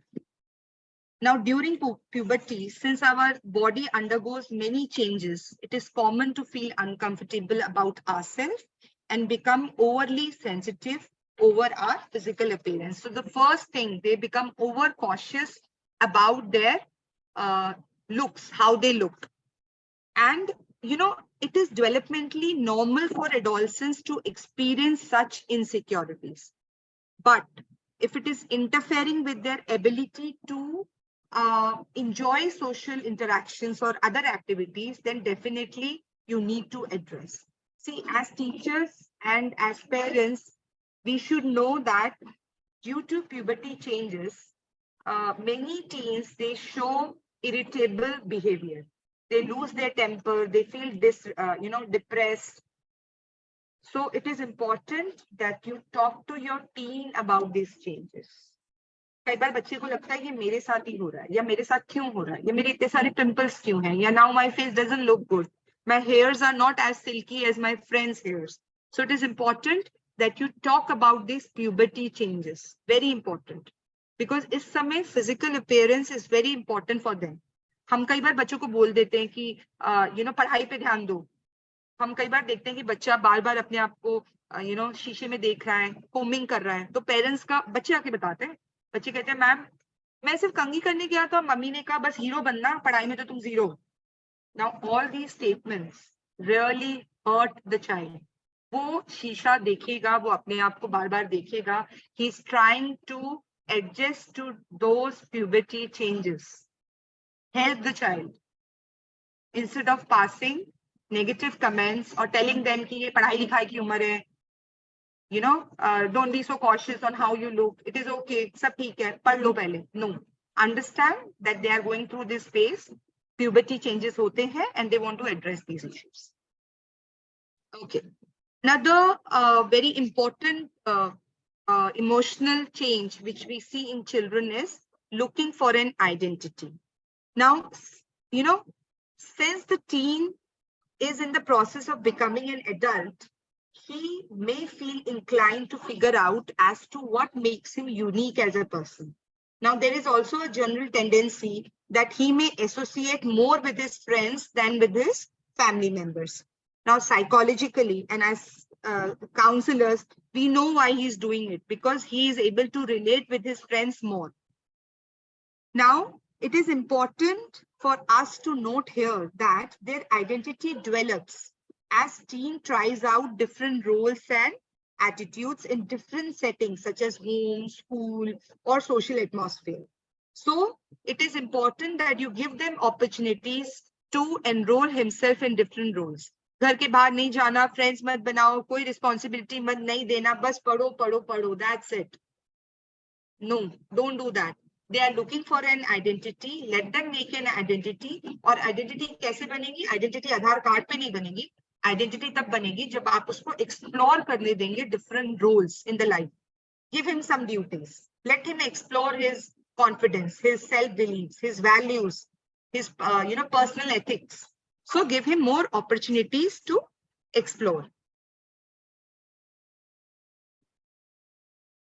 Another emotional change, a very important emotional change we see in youngsters is, एक मैं आप लोगों को example मुझे कब से मैं याद कर रही थी, अब मुझे याद आया.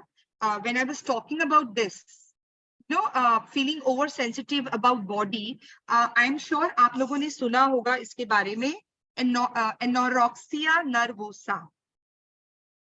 Anorexia nervosa is a serious and a potentially life-threatening treatable disorder. It's a psychological disorder where this adolescent feels कि मैं जरा सा भी कुछ खाऊंगी या खाऊंगा तो मैं मोटा हो जाऊंगा, मैं मोटी हो जाऊंगी. So they really restrict themselves from eating food. और फिर क्या होता है? They want to keep themselves lean, zero figure. So इतने conscious हो जाते हैं अपनी body को लेके कि कई बार उनकी ये consciousness disorder में change हो जाती है. And we call them, the psychologists and the psychiatrists, we call them as anorexia nervosa, where they restrict themselves from food because they want to have that lean figure. They're scared of eating food actually. Okay, so another emotional change I was talking about was conflicting thoughts. Now, conflicts happen because your child is becoming an independent and responsible young person with their own perspective and preference. So he may not agree what you tell him to wear. He may not agree with your cultural traditions. I remember throughout my teens, I did not agree that fast रखना जरूरी है या इसको Tuesday को ये नहीं करना है, Saturday को ये नहीं करना है. And I remember having a heated argument with my mother over these issues. And now I feel कि उस समय parents को रुक जाना चाहिए. Okay, beta, this is what you feel. Okay, maybe as you grow, as you mature, you may realize why we are fasting or why we are, keep restricting ourselves to few days, or why we are saying that Tuesday ko ye kaam nahi karo and Saturday ko. I still don't follow it. But yes, I remember having these conflicts with my parents. Now, while major conflicts are not normal, the major ones are definitely not normal, but low-level conflicts on authority, responsibility, appropriate behavior, how to dress up, whom to make friends, all these conflicts are normal. Now, as educationists, we should know that parent-child conflicts are good. जब ये conflicts होंगे तो discussions होगा, बच्चे का thought process improve होगा, जब healthy discussions होंगे. अगर arguments होंगी, derogatory remarks बोले जाएंगे, बच्चे को दिखाया जाएगा that you're good for nothing, what you believe is wrong, what your thought process is, totally bekar, definitely he'll feel bad about it and he will lose confidence, and next time he will not come and share any of his conflicting thoughts with you. So the child, the teen is expected to have conflicting thoughts. It could be with your tradition, dress sense, anything. But make sure that you discuss instead of fighting over it. It's better to discuss in a healthy way, in a positive way. Now, emotional change, mood swings.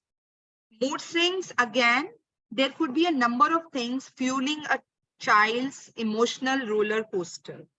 Now, it is important for parents and teachers to know that, first of all, hormonal changes also play a vital role in their mood swings. So, you can always blame the biology also for having that mood swings. But besides this, there are many other factors which actually contribute to the mood swings. जैसे कि उनका identity crisis चल रहा है, conflicts चल रहे हैं, oversensitive body appearance का concern है. All these things will definitely lead to mood swings in children, in adolescents. Now, what are the ways you can help the child in reducing? You can always suggest them to try these things. This will help you to overcome your mood swings. कभी-कभी बहुत खुश हैं, बिना कोई reason के मम्मा पापा से बातें हो रही हैं, दादा दादी के पास जा रहे हैं, नाना नानी को कॉल करें, बहुत खुश है, everything is sorted. कभी-कभी बहुत उदास है, रूम में बंद है, किसी से बात नहीं करनी है, बस चिड़चिड़ा है, किसी कुछ भी बोल दो, एकदम से reaction आएगा. So these are mood swings and these are absolutely normal. Now, what ways you can suggest कि ये कम हो? Involve them into creative activities. Send them for physical activities. Tell them, let's go for walk. Or, tell them कि जाओ, जो खेलना है खेलो, but it is important that 1 hour of physical exercise is there. No sarcasm or disrespectful remark on their mood swings. सबसे important है. Then encourage healthy sleeping and eating habits in adolescence. So if you take care of these things, I am sure हम उनकी mood swings को थोड़ा सा control कर पाएंगे, पूरा तो change नहीं कर पाएंगे, because right now they are in a roller coaster. Excuse Now, me, ma'am. Yes. Excuse me, ma'am. Ma'am, we are running short of time. Yeah, So- I will wind up in another, though I have so many slides, but I'll wind up in another 5-7 minutes. 5-7 minutes, that's it. Because I got the slot late. I started at 12:10 something. So another, just give me 5 minutes more, 5-7 minutes more. Okay. Emotional changes in adolescence, feeling uncertain. Again, adolescent may, begin to wonder and think about new and unfamiliar aspects of life, especially career. Career को लेके बहुत सारी uncertainties होंगी, relationships को लेके. Since all of this is new and unfamiliar, when they start thinking along these directions, they may feel uncertain about the future. So very common, again, uncertainty बहुत होगी relationships को लेके, career को लेके. So it is important that you talk to children, talk to these teens about these uncertainties. Now, interest in opposite gender, again, very, very normal. Very normal. Let's accept this. अगर बच्चा friends बना रहे हैं opposite gender में, interest दिखा रहा है, don't be surprise. My child can not do this. That's a wrong notion. It is very natural to have a feeling, for the opposite gender or for the same gender anyways. Now, again, another emotion, I'll quickly rush because we all know aggression. Tell children that anger is normal. Aggression is not normal. Aggression is when you express your anger in a harsh way, in a physical way, where you hit someone, you physically hurt someone, then it is aggression. So express your emotions in a healthier way. Again, depression is very common emotion in adolescent. मेरे बच्चे को depression नहीं हो सकता, सब कुछ बहुत बढ़िया है. He is studying in a very renowned school. घर में सब कुछ है, नहीं हो सकता. No. If you feel that the feeling of sadness continues for a longer period and there is no apparent cause, signs of depression in adolescents are often viewed as normal mood swings. Normal mood swings normal है, but अगर आपको लगता है कि prolonged बच्चे का sadness चल रही है, please, take a look. I will not go into the causes of depression. Again, this is a pretty long. Okay, e-addiction affects emotional well-being. Again, make sure your child is not spending too much time on these social networking sites or online because it affects. And very quickly, schools' protective factors, the ways in which you can help in dealing with these emotional changes is, first of all, remind parents. As a school, remind parents to talk to their children, have a positive school environment. Counseling should be part of the formal system. Extensive curricular activities, yoga, meditation, sports, please involve these activities as much as possible. And opportunities for active participation in, QPW activities, student council activity clubs. Last point I feel is very important, promoting mental health, wellness, optimism, self-efficacy, these mental health issues through happiness curriculum, life skill and adolescent education program. So it is important that school run these programs so that these things are addressed. Now, check for anti-bullying, no corporal punishment, refer to mental health professional if you feel that the child is really, showing poor signs of emotional outburst. You should have a suggestion and complaint box in the school and sessions on mental health, again on adolescent issues on regular basis, not like 2 महीने में एक बार किसी को बुला के हम session कर रहे हैं. Regularly, every month, like in my school, we have a monthly calendar and we take up these issues every month. Okay, last slide. For parents, my only message is look beyond food, clothing, bearing their expenses, paying their school fee, talk to them. Very important. And I will close my session with this last video, which I cannot stop myself for sharing. It's a wonderful video, maybe a 2-minute video. And this video is especially my closing and for parents and for teachers. We are teachers, we are parents also. So I'll just close this session with this video. This video is basically for us. Huh? ये क्या कर रहे हो phone पर? ये किसका Insta देखकर ये इतना स्माइल कर रही हो तुम? जब हम तुम्हारी उम्र के थे ना तो हम गांव में पेड़ के नीचे बैठ के पढ़ाई किया करते थे। लाइट वाइट नहीं थी हमारे यहाँ। बचपन से ही पैसे कमाकर पूरे परिवार को संभालते थे। और तुम खुद को नहीं संभाल सकती। हमारे घर से गांव में नदी आती थी बीच में। God, it was so tough. तो वर्दी उतारते थे, स्कूल की वर्दी। Look at your life. और बस्ता वो ऐसे ऐसे पकड़ के चलते थे। Everything is given to you all on a platter, या bloody. जब तुम हमारी उम्र के हो जाओगे ना, तब तुम ये समझोगे। ये सब झूठ है बेटा। ये झूठ मेरे पेरेंट्स ने मुझे भी तो बोला था यार, और अब हम रिसाइकिल करके तुम्हें बोल रहे हैं। अगर मेरे जमाने में मोबाइल होता तो मैं भी मोबाइल पे होती। एक्चुअली अब भी हूँ। इंस्टाग्राम अकाउंट हमने भी खोला। व्हाट्सएप पे मैं तुमको कितना सारा गुड मॉर्निंग मैसेजेस भेजती हूँ। और कभी कभी जब तुम उदास दिखती हो तो बहुत बड़ी गलती कर देती हूँ। तुमने मना किया है लेकिन फिर भी तुमसे डायरेक्टली पूछ लेता हूँ कि बेटा कैसे हो, और तुम कह देती हो कि ठीक हूँ पापा। मेरा दिल नहीं मानता दैट यू आर ओके, है ना? तुम्हारी लाइफ आसान नहीं है। खराब दिन, खराब मार्क्स, खराब ब्रेकअप्स। कभी कभी तो लगता होगा कि जिंदगी ही खराब है ना? So sometimes you may think, will it even matter if you give up and go away? does anyone even care? देखो बेटा, हम तुम्हारे पेरेंट्स नहीं हैं। बट हम पेरेंट्स हैं। इस जनरेशन गैप को एकदम समझते हैं। हाँ, तुम्हारे पेरेंट्स तुम्हें कभी कभी समझ ही नहीं पाते होंगे, विलन जैसे लगते होंगे। कभी कभी उन्हें तुमसे बात करने के लिए सही शब्द नहीं मिलते। कभी कभी कम्युनिकेशन गैप की वजह से वो प्यार नहीं दिखा पाते, पर वो तुम्हारी फिक्र करते हैं। And they really, really, really love you. So please, जब 3 बजे रात को तुम सो नहीं पाते, talk to your parents. जब एग्जाम्स का प्रेशर तुम नहीं ले पाते हो, जब आपको ये लगे ना कि वो सैड वाले कोट्स जो होते हैं वो इंस्टा पे शेयर करोगे तो that's the only way to make yourself heard. प्यार में अगर दिल टूटा हो तो talk to them. You can just write them a little chit.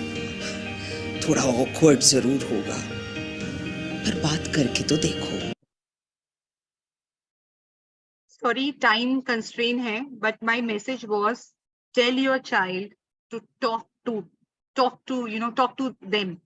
जब तक आप बच्चे को बार बार नहीं बोलेंगे ना कि बेटा कोई भी प्रॉब्लम हो प्लीज आके एक बार बात कर लें, maybe we can sort out. आप आज बोलेंगे, रेगुलरली बोलेंगे, तो हो सकता है किसी दिन जब प्रॉब्लम हो वो जेन्युइनली समझे कि yes, my parents always told me कि come and talk to me. I should go and talk to my parents. So thank you so much. Sorry, I had to rush because of time constraint. If there is anything you want to ask me, please let me know. Excuse me, ma'am. Yes. Could you please share these videos in our induction group? Oh, sure. I'll do that. Yeah. I'll do Thank that. you. I'll do that. It will help us a lot, ma'am, personally also. It's Yes. helpful for an adolescent mother. Really, we should think again about it.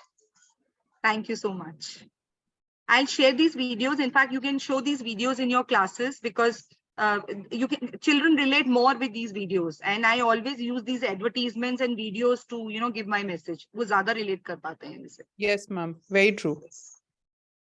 So thank you so much once again. It was really wonderful. Thank you, Sharma sir, for giving me this opportunity. It was always lovely to come and take the session and talk to all our we are family, we are Bhavan's family, so it's lovely taking a session for Bhavan's family. Thank you, sir. Thank you very much. Thank you, ma'am. You have very nicely explained emotional journey of each person is different. So with this, we come to the end of this session, and then next we'll move on to discussion. Thank you so much, ma'am. Well done, Jyoti. Very good session. Thank you, sir. Amazing. Ma'am is there. So now we move on to the discussion session. So in spite of all developments, our system is still based on rote learning and examination approach. This is the topic. and this will be presided over by Shrimati Indu Goswami ma'am, ex-Assistant Commissioner, KVS. Now, here it is a brief introduction of ma'am. Sir, would you like to introduce ma'am? Yes, ma'am. Indu Goswami Yes, ma'am. joined Kendra Vidyalaya Sangathan in 1983 as Vijit English. Start video karo. And then she had joined as principal in 2000. And during this time, she has conducted many courses, many in-service courses of PRAMD, TGT, PGT, computer science, so many courses she has conducted. And she has been associated with NCRT, British Council, all the agencies for the development of vocal and many other teachers. And later on, in 2018, she has joined as Assistant Commissioner and retired in 2018. So, ma'am, Indu Goswami, I cannot see you. Welcome. I'm not Welcome for the session. One second. I'll try and. Yes, sir. You are welcome. Thank you so much. It's a pleasure to be with.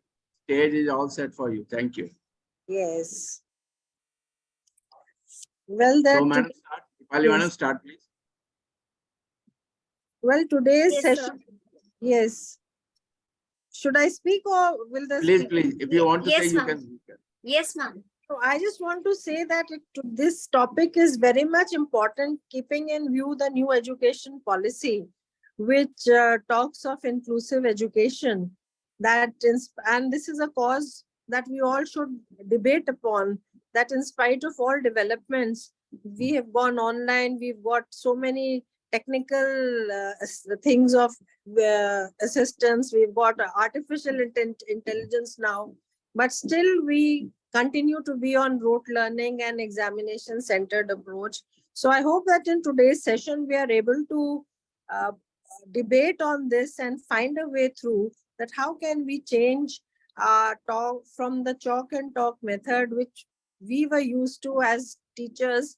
How can we shift to the new generation way of learning, which is tech support and which is not based on rote learning, but which is more and more of concept based and which is more applicable to today's changing world. Doing the best, ma'am. Let us see. Yes. Dipali, please start. Yes, sir.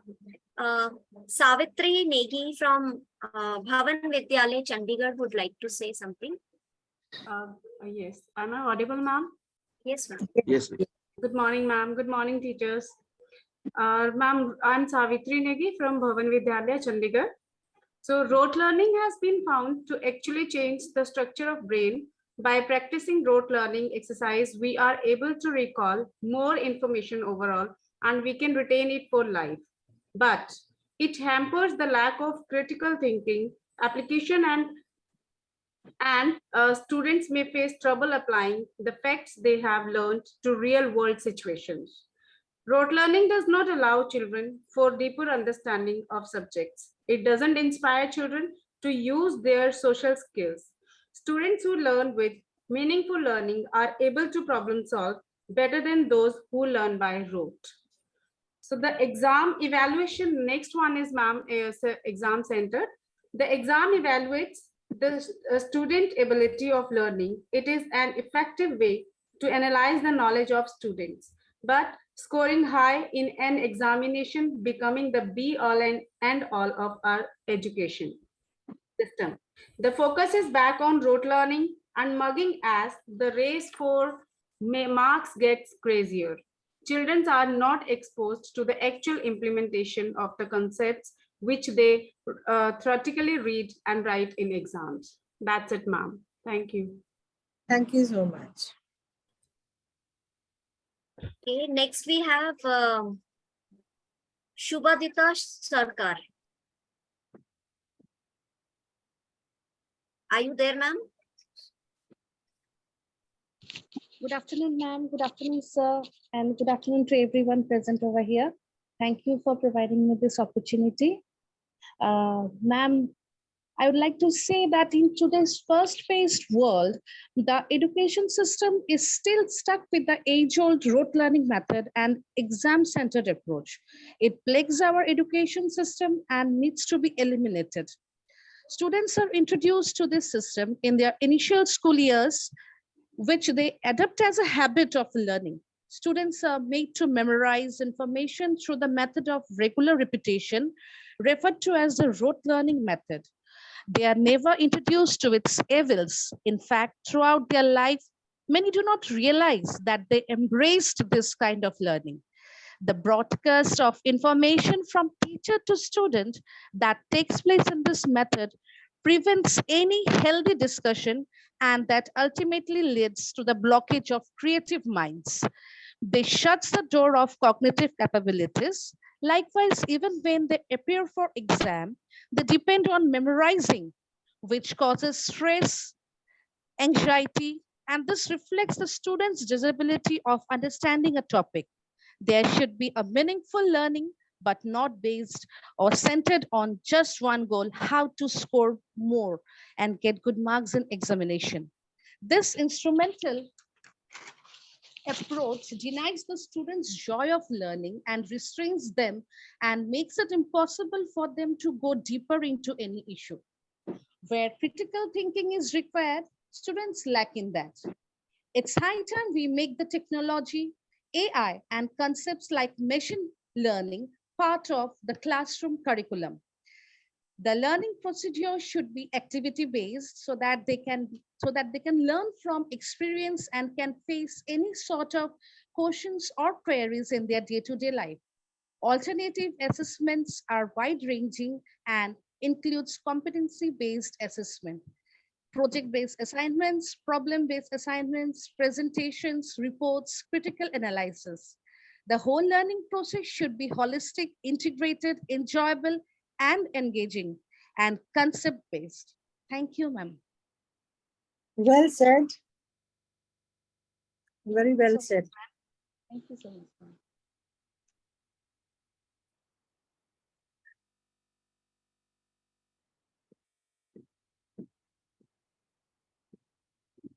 Do we have another speaker? Dipali?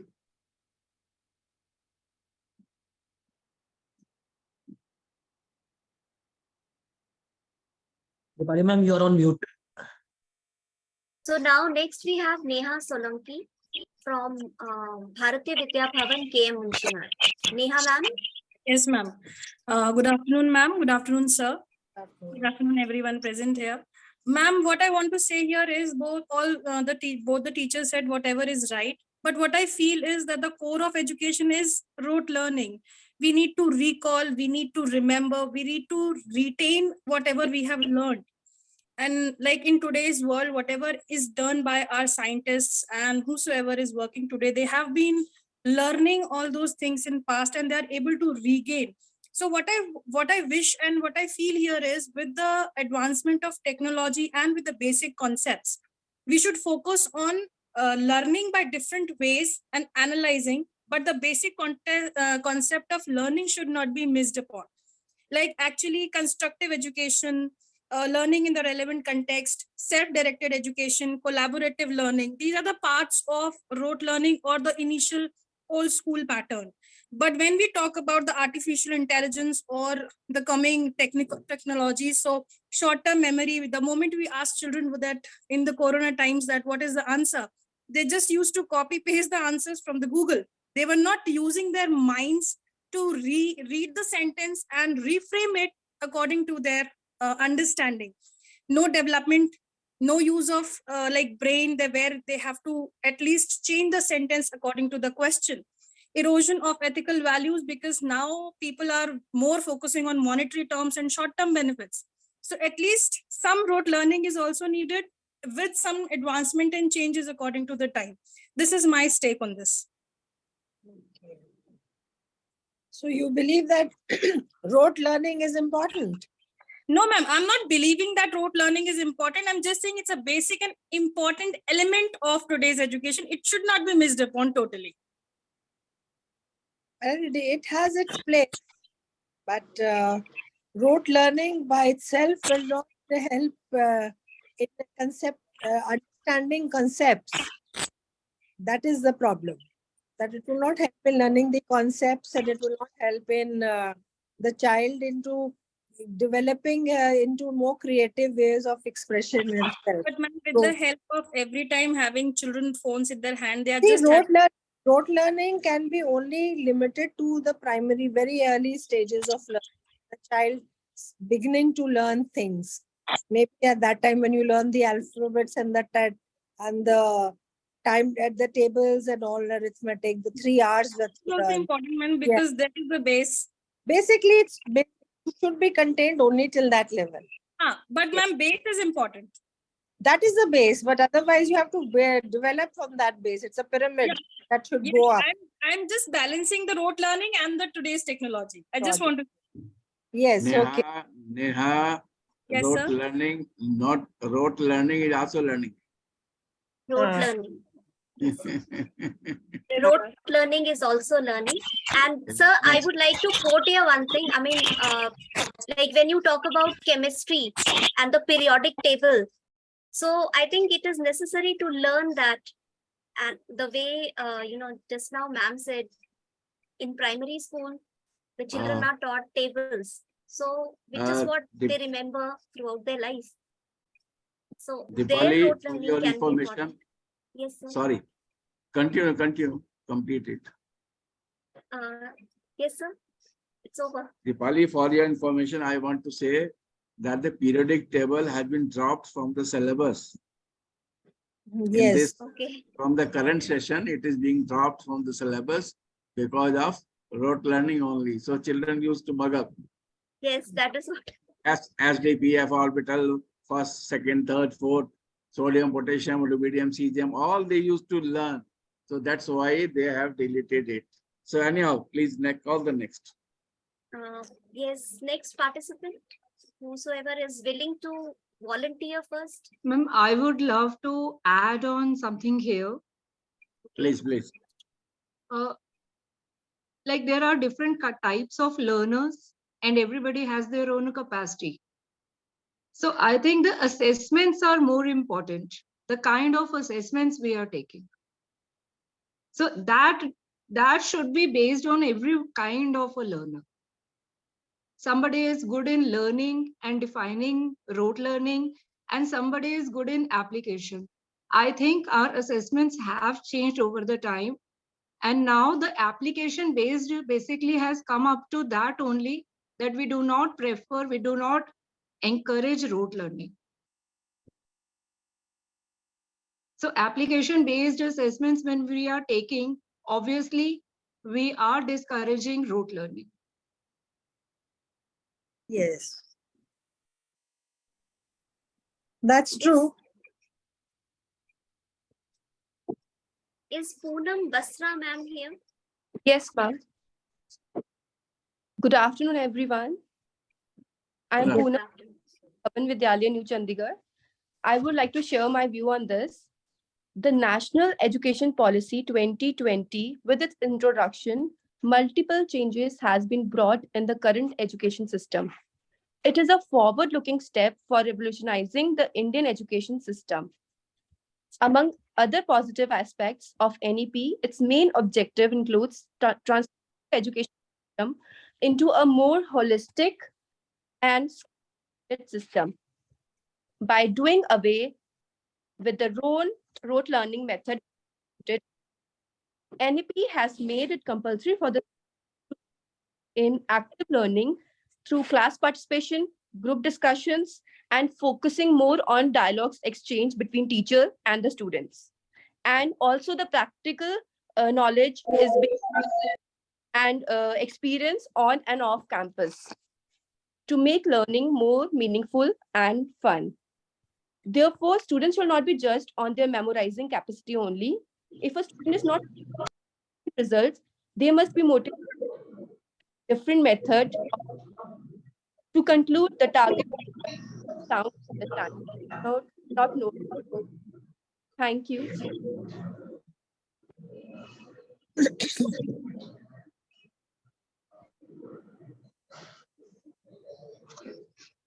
Anyone else?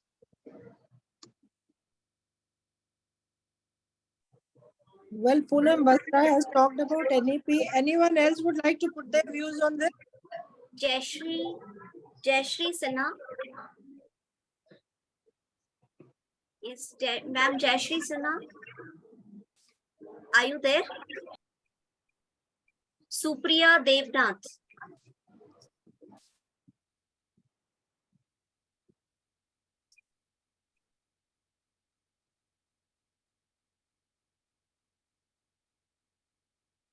Poonam Kandwal. Good afternoon, ma'am. Greetings, everyone. Good afternoon. Good afternoon. The topic that is brought up is the ongoing reliance on rote learning and examination-centered approaches within our education system. Despite various developments that have taken place, while there have been advancement in education methodologies and a growing recognition of the importance of holistic learning, it is absolutely true that many educational institutions still heavily emphasize on rote learning and examination performance as the primary measure of success. Rote learning refers to the memorization and repetition of information without necessarily understanding its deeper meaning or context.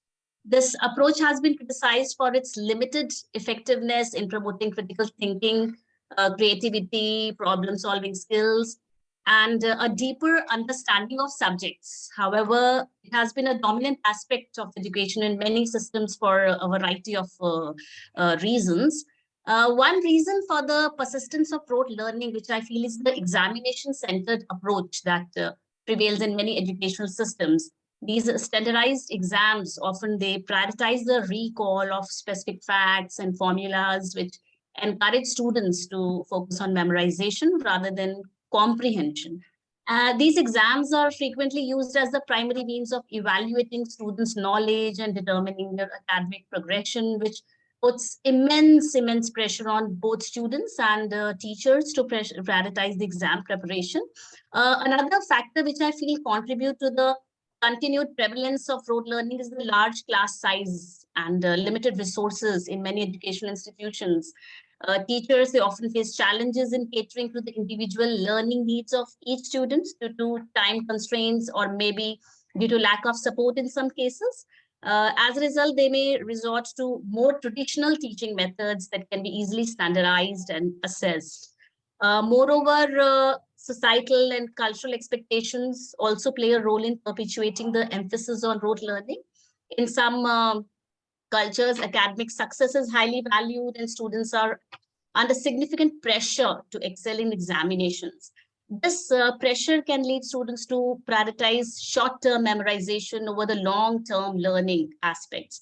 However, it is important to note that there has been growing awareness and efforts to reform educational system worldwide.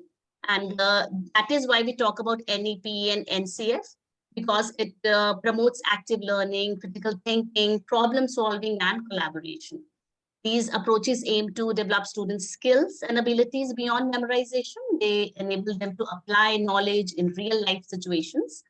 And various alternative assessment methods have also gained attention, like project-based assessments. Then we have portfolios, competency-based evaluations. We talk about experiential learning, and these approaches provide a more comprehensive view of a student's abilities and progress, taking into account their creativity, the critical thinking, problem solving skills, logical reasoning. These efforts aim to create an education system that prepares students for a complex challenges of the future and nurtures their intellectual, social, and emotional development.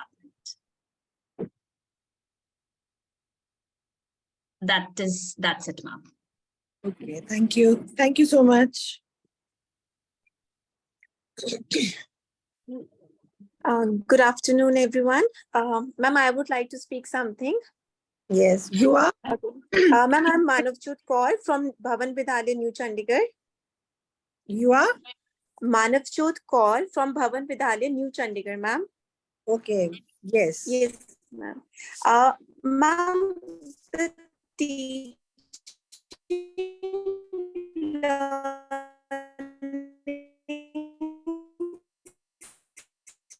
style is predominantly based on memorizing facts. Is minimum emphasis on analyzing problem and its solution, ma'am. People live than actual knowledge. No one is interested in learning the concepts. Rather, everyone is interested here in cramming them and getting a 90% in the examinations. The education is marks oriented.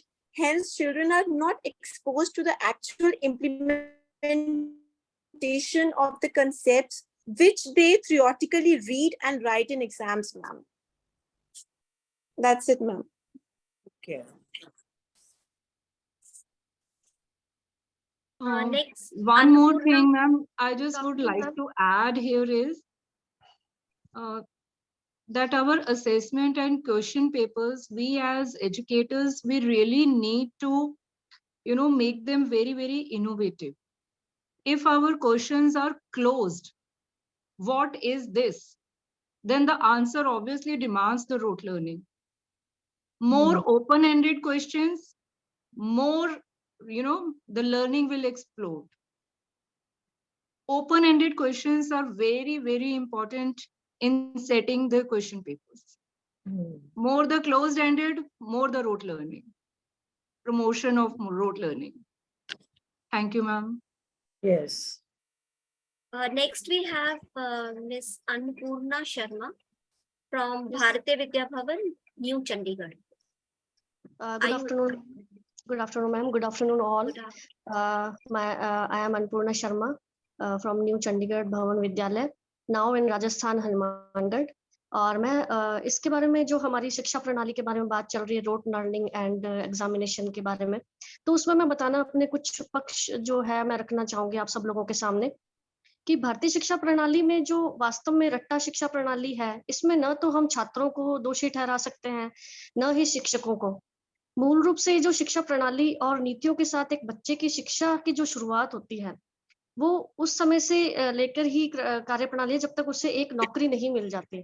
Means हम ये मानते हैं कि जब हम शुरुआत करते हैं, शुरुआत से नंबर का स्टार्ट होता है कि हमें नंबर अच्छे मिल जाएं तो हम आगे की क्लास में जाएंगे, और उसके बाद क्या होता है कि हम नौकरी के लिए भागदौड़ शुरू कर देते हैं, जिसमें हमें भारी बदलाव की आवश्यकता है। बहुत जरूरी नीड है हम कि इसमें बदलाव करें।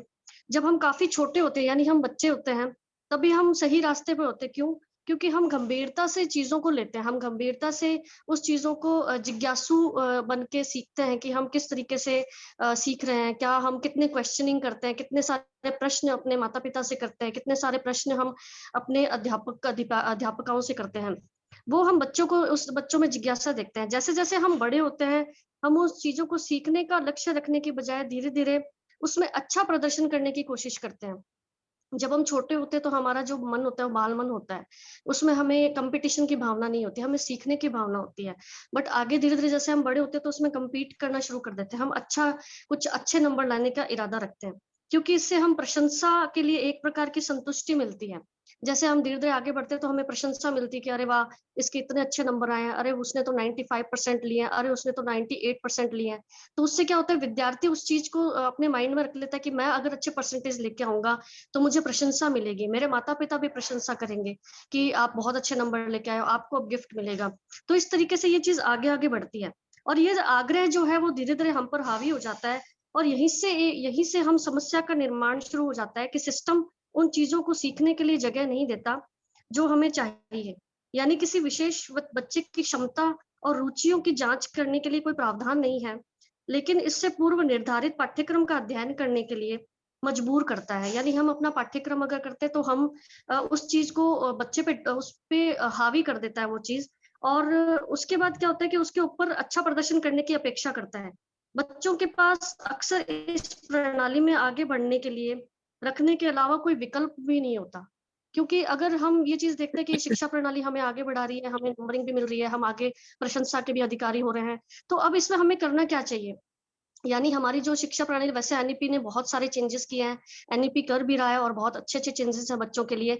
तो हम क्या कर सकते हैं? विश्लेषण आधारित शिक्षा, यानी एनालिसिस बेस्ड हमारा आधारित शिक्षा होनी चाहिए, परीक्षा आधारित नहीं। अंकों के माध्यम से जो है छात्रों का आकलन करने के बजाय हम गहन विश्लेषण के माध्यम से हम मूल्यांकन कर सकते हैं।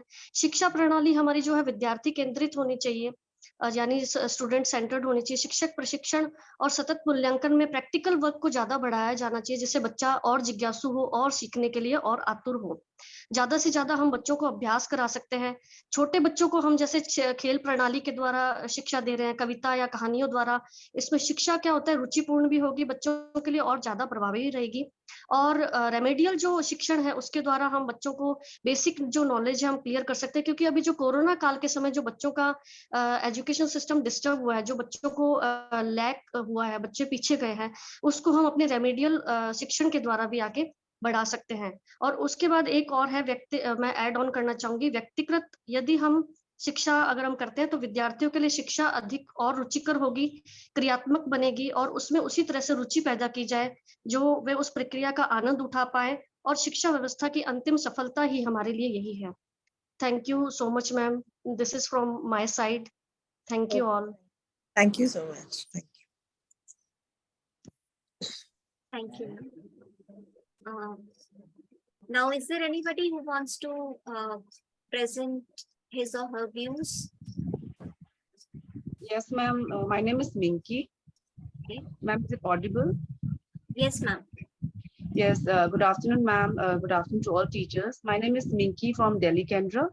I want to add one more small view, as ma'am also has already, our Goswami ma'am has already added that this rote memory learning are somehow applicable to the primary level of education. So my point of view is that this rote memory of education should be discouraged at any form, because like in this present era of education, which I feel that students centered learning has been implied in new NEP also. So children are being given the chance to express their view, to construct their view, then obviously this rote memory system will be discouraged somehow. And then like collaborative learning, or say if you are given the questions based on the HOTS, like high order thinking skills of education, or say when we have examination systems, if we put more questions on HOT based questions, so there would be no questions for the rote memory systems, or children will not need not to be answered by the memory systems. So this question should be introduced where children are being encouraged to express their view, to give their opinion, rather than giving the less like the question which is based on the low order thinking skills. This is my opinion, ma'am. Okay, thank you.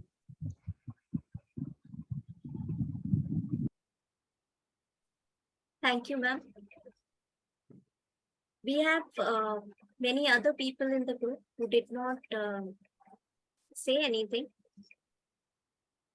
And a discussion session means we all should present our views before the audience.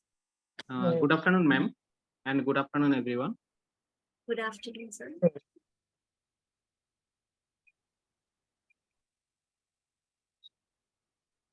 I am from Bhavan Tripura Vidya Mandir, Agartala Kendra. Your name? Amrit Lal Sarkar. Amrit Lal Sarkar from Bhavan Tripura Vidya Mandir, Agartala. Okay, sir.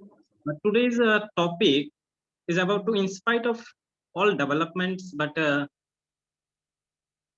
why we are not growing. This is actually we are finding or searching. But I'm having one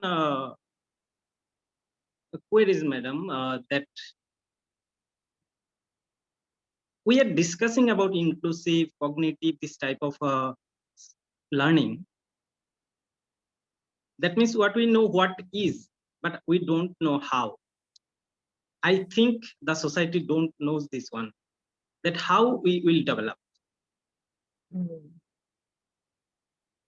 This is the main problem of our society, that society is not developed this much till now. That how a child will grow and how we should guide them. So this is only my views, that we are having all developments, but we are not developed. We are developing, we are discussing, but actually we don't know. And many more problems are there. Our curriculum, our facilities, these are also maybe the hurdles of this system, cognitive learning or this inclusive learning. This is only my views regarding this point. That is true. That is true. Thank you, madam.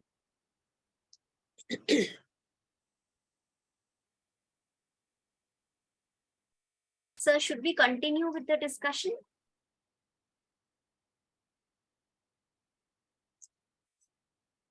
Give some time to the chair to respond. Okay. Is there anyone else who would like to put their views forward, or then I sum up whatever has been discussed so far? Anyone else who would like to put their views here? I would like to put a concluding statement of regarding what my views are to the discussion we had. I just wanted to say that I believe that the balance is necessary. Like in some areas, if we talk about the primary sections, in some areas we are focusing that rote learning is a part of the system only. So I think there the balance is necessary. We need to know that where the rote learning is important and where we need to introduce the cognitive skills among the students. Balance is necessary in in the way living also balance is necessary. In the same way, in education also balance is necessary. We cannot if the symbol for hydrogen is H, then it is supposed to be H. The child has to learn that only, that the hydrogen will be represented as H only. So the balance is necessary. The child should understand as well, but somewhere learning is also like necessary. I agree with Neha ma'am's point also, as she said that.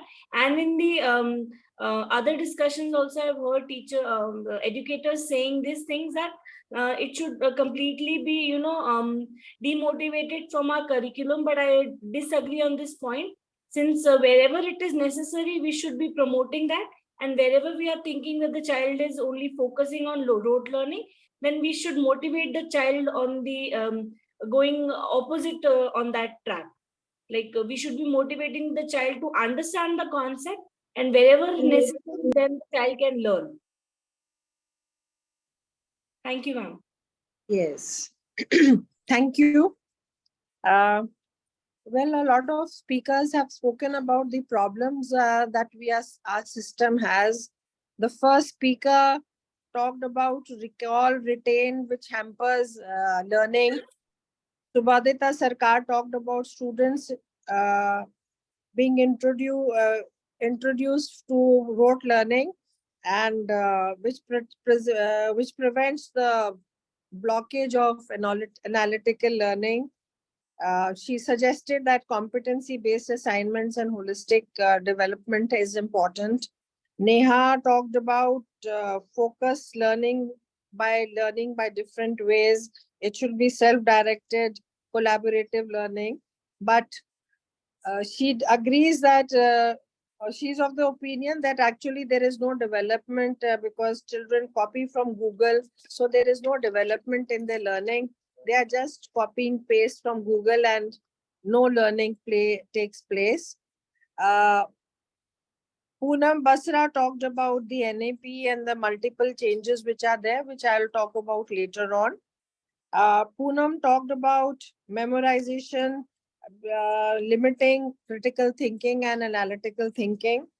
And one reason she feels is that it is more examination centered.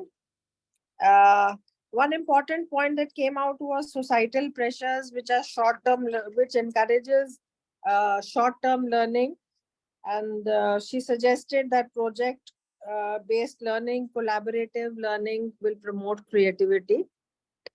One very important point which came up here was that concept learning is not being focused on. There is more focus on getting more marks. And another point that came up was that, so if I sum up all what you have said is that we all agree to the point that rote learning is the way which we are still teaching and promoting rote learning by the way we are teaching. The problem is that we are teaching the way in which we were taught, and we have not. Yes, Sapna would like to say something. I found somebody wanted to say something. Yes, ma'am. Namaste, ma'am. Namaste, ma'am. Namaste, ma'am. I want to say we should discourage rote learning. Instead of thinking about problems, rather we should think about solutions. As a teacher, we should teach in that way or keep that methodology so that student can be clear with the concept. As the teacher wants to explain the periodic table, they can link the elements and their names. Excuse me, ma'am. Your Yes. voice is echoing.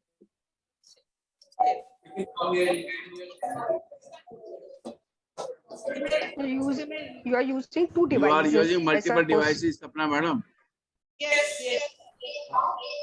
Fine. Is it okay now? Is it okay now? Is it okay now? Yes. I'm Sapna.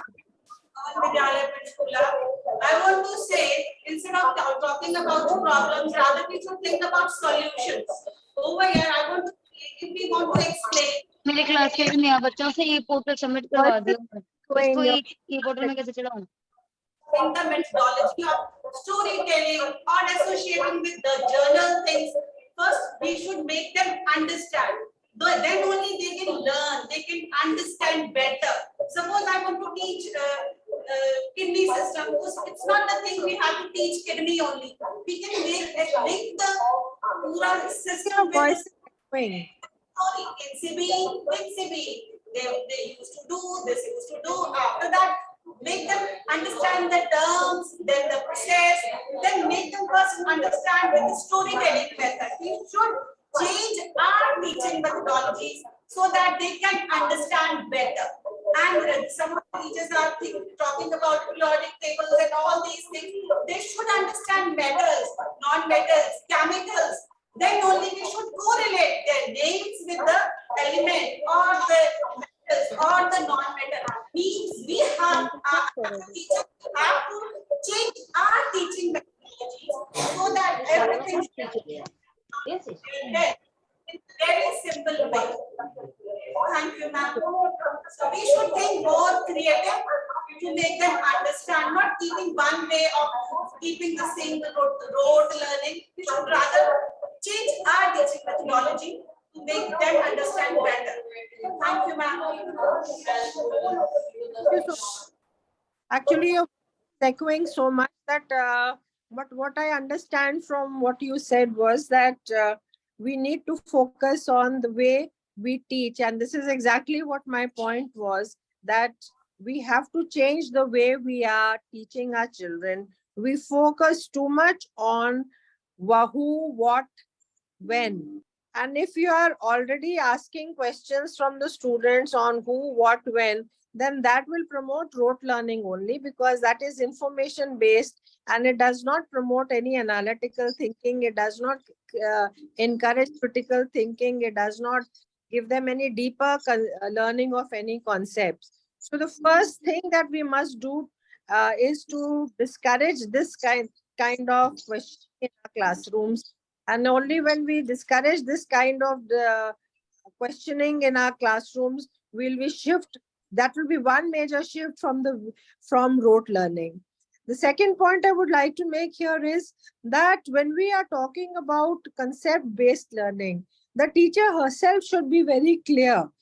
Because see, whatever we learn, it is learning from stages. We learn from the primary, and that learning develops from class to class. So what is age appropriate? What is a concept which has to be explained to the child at that particular level has to be clear to the child, to the teacher itself. And they should encourage more of participative learning rather than just the teacher talking all the time. One problem with us teachers is that we devote too much to the teacher talk time, and we do not give time for the students to react to what we are saying. So that is one major shift that needs to be taken up. Another thing is that when we talk of collaborative learning, then peer learning takes place. So the whole method of learning has to be changed a lot in the classrooms. So that is also very important. A deeper understanding of concepts is very important, and to a point, our examination centered approach is also to be blamed for this, because we focus too much on marks, and until and unless we discourage this race for marks, rote learning will continue to rule the roast, and whether you like it or not, students will be talking about more about rote learning, because that will help them gain marks. So the examination system should also shift from this base of the rote, which encourages rote learning, and it should be based on concept based learning, analytical thinking, case studies, and multiple answer questions, which will actually test the real learning of the students. The CBSE has tried to shift this year. I find that the question papers were different, that they are slowly trying to shift their question papers from the rote learning way to this analytical thinking, but we have a long way to go. But the first change has to be in the classrooms. The teachers have to learn that, to let us understand how the students have learned, and for that they have to stop in between to see whether real learning is taking place in the classroom or not. We are in such a hurry to finish our chapters, we are in such a hurry to finish our courses, that we do not give enough time to the class, to the student, and to analyze and to understand how much that what we are imparting is actually being learned in the classroom. So as teachers, we have to change our approach. We have to change the way we question in our classes. We have to change the way we create groups. One speaker talked about different type of learners. Yes, I agree to it that the teachers have to learn about that there are that we have to keep in mind that it has to be an inclusive classroom. You have to look at the different level of learning of the children and help them to understand this. Our curriculum is undergoing a lot of change, but even with the curriculum we have, if we change the way we teach, we can help in dissociating ourselves from rote learning and becoming more of analytical thinkers, critical thinkers, problem solving, all these 21st century skills we've been talking about for so long. We have learned, and NEP is addressing it, but the real change has to be in the classrooms. No document, no curriculum can help you change till we change ourselves.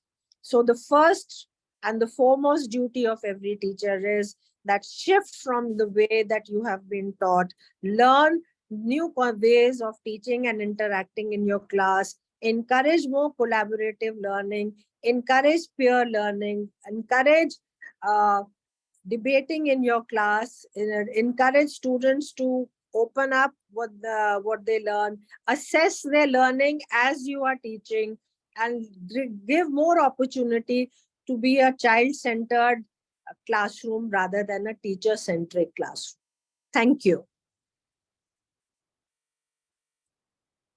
Thank you, sir. Thank you so much, ma'am. With this, we come to the end of today's Thank you sessions. so much, ma'am.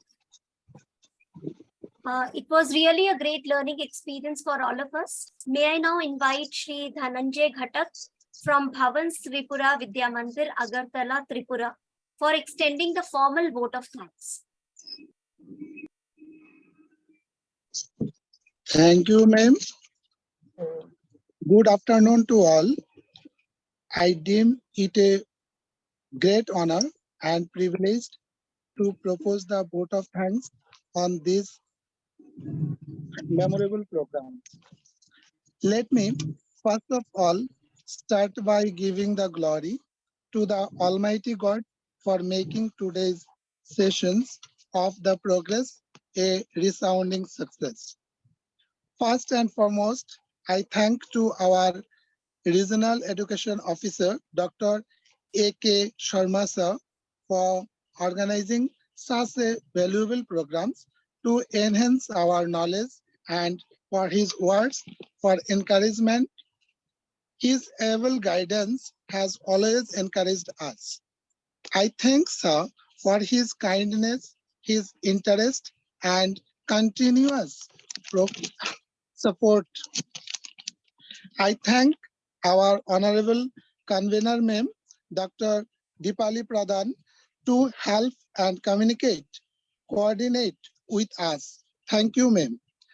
I thank our honorable speakers, Mrs. Ritu Segal, Mrs. Gulshan Kumar ma'am, Dr. Jyoti Devorshi ma'am, and Mrs. Indu Goswami ma'am, who have enriched our knowledge to discuss various important topics which are really very fruitful for our development and development of educational process. My heartfelt thanks to the head of the various branches of our Bhavans and the educators for their valuable contribution, guidance, and encouragements in all our efforts. Last but not least, I thank all for your cooperation in making this program a resounding success. Finally, I leave you this inspiring quote by Martin Luther King. An individual has not started living until he rises above the confines of his individualistic concerns to the broader concerns of all humanity. Once again, I thank you all for your attentions. Thank you all. Thank you, ma'am. Thank you, sir. Thank you. So now it is time for Shanti part. I invite Khushbu Mathur. Let us all join hands and pray to God. Shanti part is a mantra for peace and happiness. It recognizes the peace on earth, space, and the entire universe, and wishes that peace be upon oneself and all beings. So, Khushbu ma'am. Yes, ma'am. Am I audible? Yes, ma'am. Should I start? Yes, ma'am. Om Dhyo Shantirantarikshaः Om Shantiः Prithvi Shantirapah Shantiroshadhayah Shanti Vanaspatayah Shanti Vishwadeva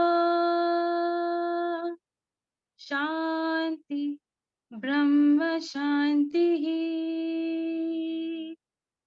सर्व ॐ शान्ति शान्तिरेव शान्तिः सामा शान्तिरेधि सर्वरिष्ट सुशान्ति भवतु ॐ शान्ति शान्ति शान्तिः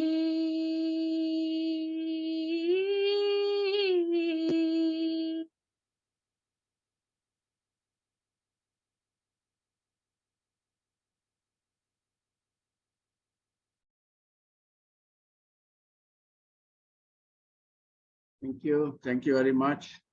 So, Dipali, will the questionnaire will be taken today in the evening or tomorrow in the morning? So, what our participants want? Tomorrow in the evening, should we conduct a test at 6 o'clock or tomorrow morning at 9:30? Sir, as you say, it will be ready. We have already made the We question. are all ready, but I want to ask from the participants. Write in chat box, please. Be quick. I consider only first 10 suggestions. Today in the 6 o'clock or tomorrow morning 9:30. Tomorrow morning, tomorrow morning, tomorrow morning, tomorrow morning, tomorrow morning. Okay. Tomorrow morning we'll conduct the test at 9:30. Okay. Thank you. Thank you very much. God bless you. Enjoy yourself. Thank you, madam. Thank you very much. Thank you, sir. Thank May you, I sir. leave now? Thank you, ma'am.